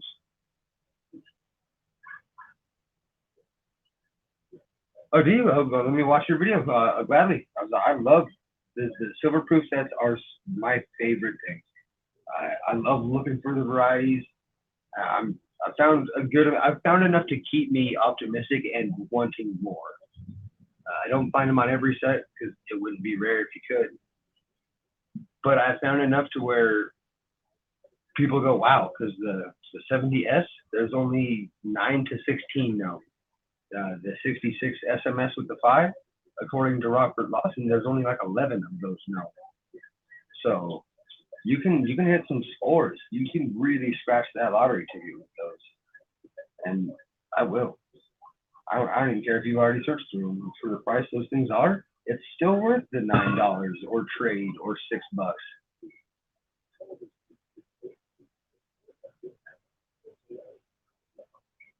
So I need to start convincing myself to get the newer proofs, because I love hunting my proofs, but that's up until mid 80s. I do not necessarily like the 90s proofs. It hasn't tickled my fancy as much to go through the 90s, because after 89 you have no RPMs, so you're out one entire variety that you could search for. And with the proof sets, when they RPM, you notice. You definitely notice that frosty double right there. And then the 2000 coins I need to get into, just because you can get certain things like the silver proof quarters, of course, but also the 2009 set that has the actual copper pennies again. They're 3.1 grams. Made from the original 1919 dies, the original composition from the 1919 penny they brought back for the commemorative year. So you can get heavier pennies. You can get real pennies for 1 year. That's cool to me. Whether there's any money to be made there or not, I want those. That's cool. That is numismatically cool. All the satin finishes. Ken just did a video on this yesterday, or joined the feed where we had a video about this, where there's less than 2,000 minted on some of them satin proofs, and they go for dirt. And the W quarters have 2 million minted each and go for 30 a pop. Now that doesn't make sense. That's all in marketing, and the mint didn't know how to market it. Now they're basically a giant gift shop. They overprice what you can get. They don't care about the handling of what you got. And when you got a complaint, that's a bummer.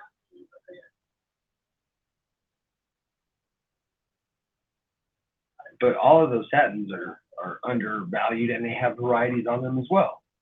So, what year double dye what? Oh, yeah, those ones. And there's actually a few more because Peavy was showing the back of a 2006. Is it in the memorial, the Lincoln Memorial on the Lincoln columns? It's doubled to the right of his hand. He has the extra column doubling right there. Is what he had showed us one example, and then had searched through a couple more while on the live stream. I mean, I imagine it doesn't pay very much, but because it's a pretty small one, but it's still something. If people are doing a typeset, it's a known variety. People are gonna want it eventually. And those satins, some of those are under a 1.5 mil. I mean, some of those are low mintages, but people are realizing it little by little, I guess. Right now, the quarters are hitting kind of pricey. The dimes are getting a little bit pricey. The pennies aren't near as bad, and the nickels haven't been realized yet.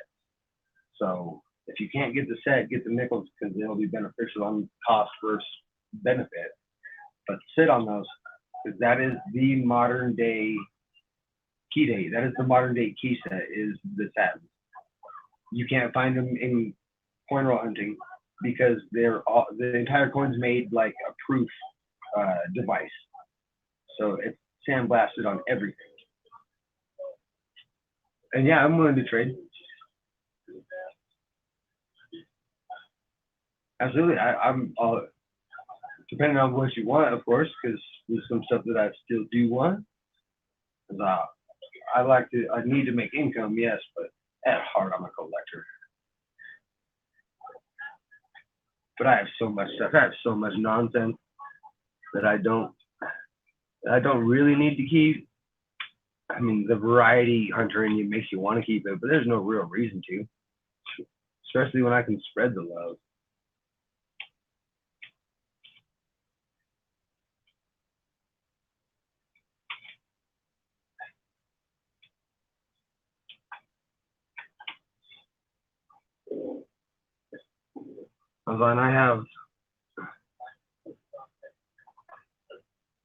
Have you just unplugged and plugged back in your modem at all? I mean, legit, the original caveman reboot, just unplug it for a minute and then plug it in.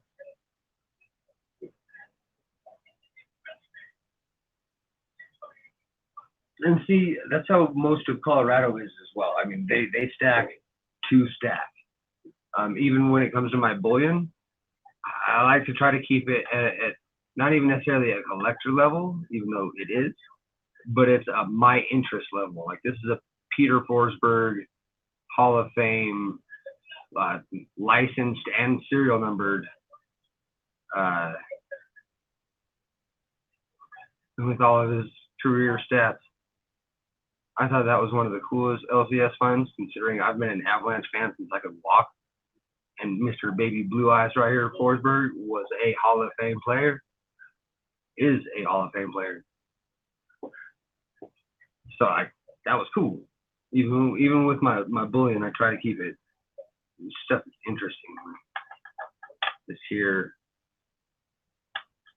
1974 Liberty Lobby Silver Eagle.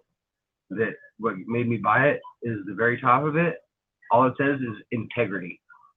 And there's a lot to be said with this here Integrity Liberty Lobby.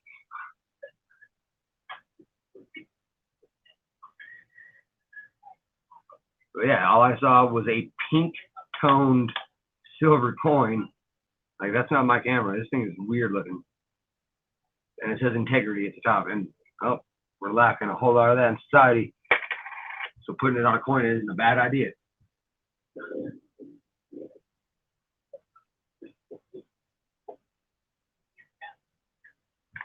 And I love Silver Shield and the good coins.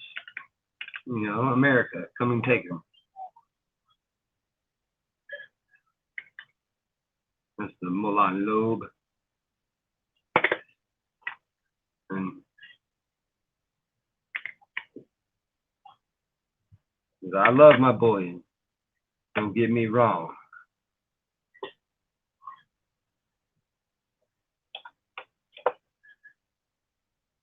But I guess I end up paying a bit of a premium for the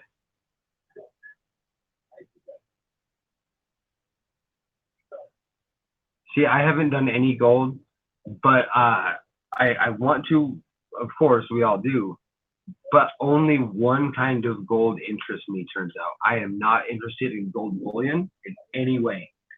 No part of gold bullion it really does not interest me.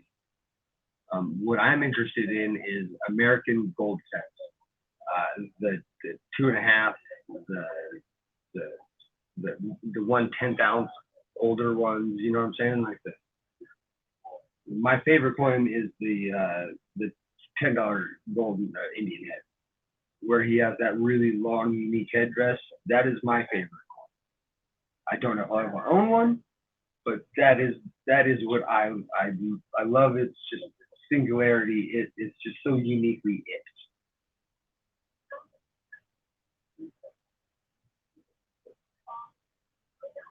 And see, that's awesome. Is it the bullion coins? Are they all like maple leafs, or are they like?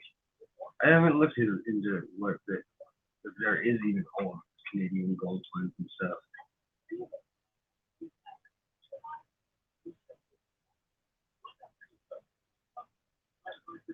And see, and being that we live in Colorado, I'm wasting a lot of opportunity already.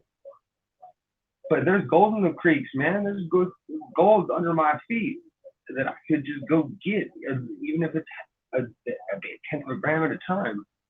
I add that up. I trade that in. I'll give me a little golden eagle or something.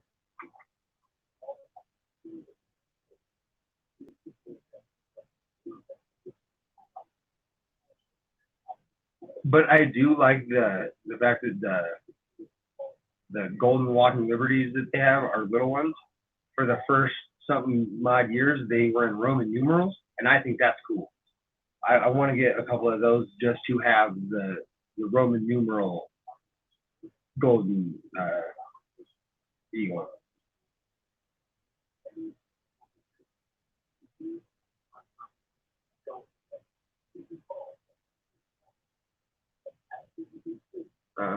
What notification is that? Because I kind of expect Rhonda to just have a new stream pop up if what I told her to do actually worked. Oh no.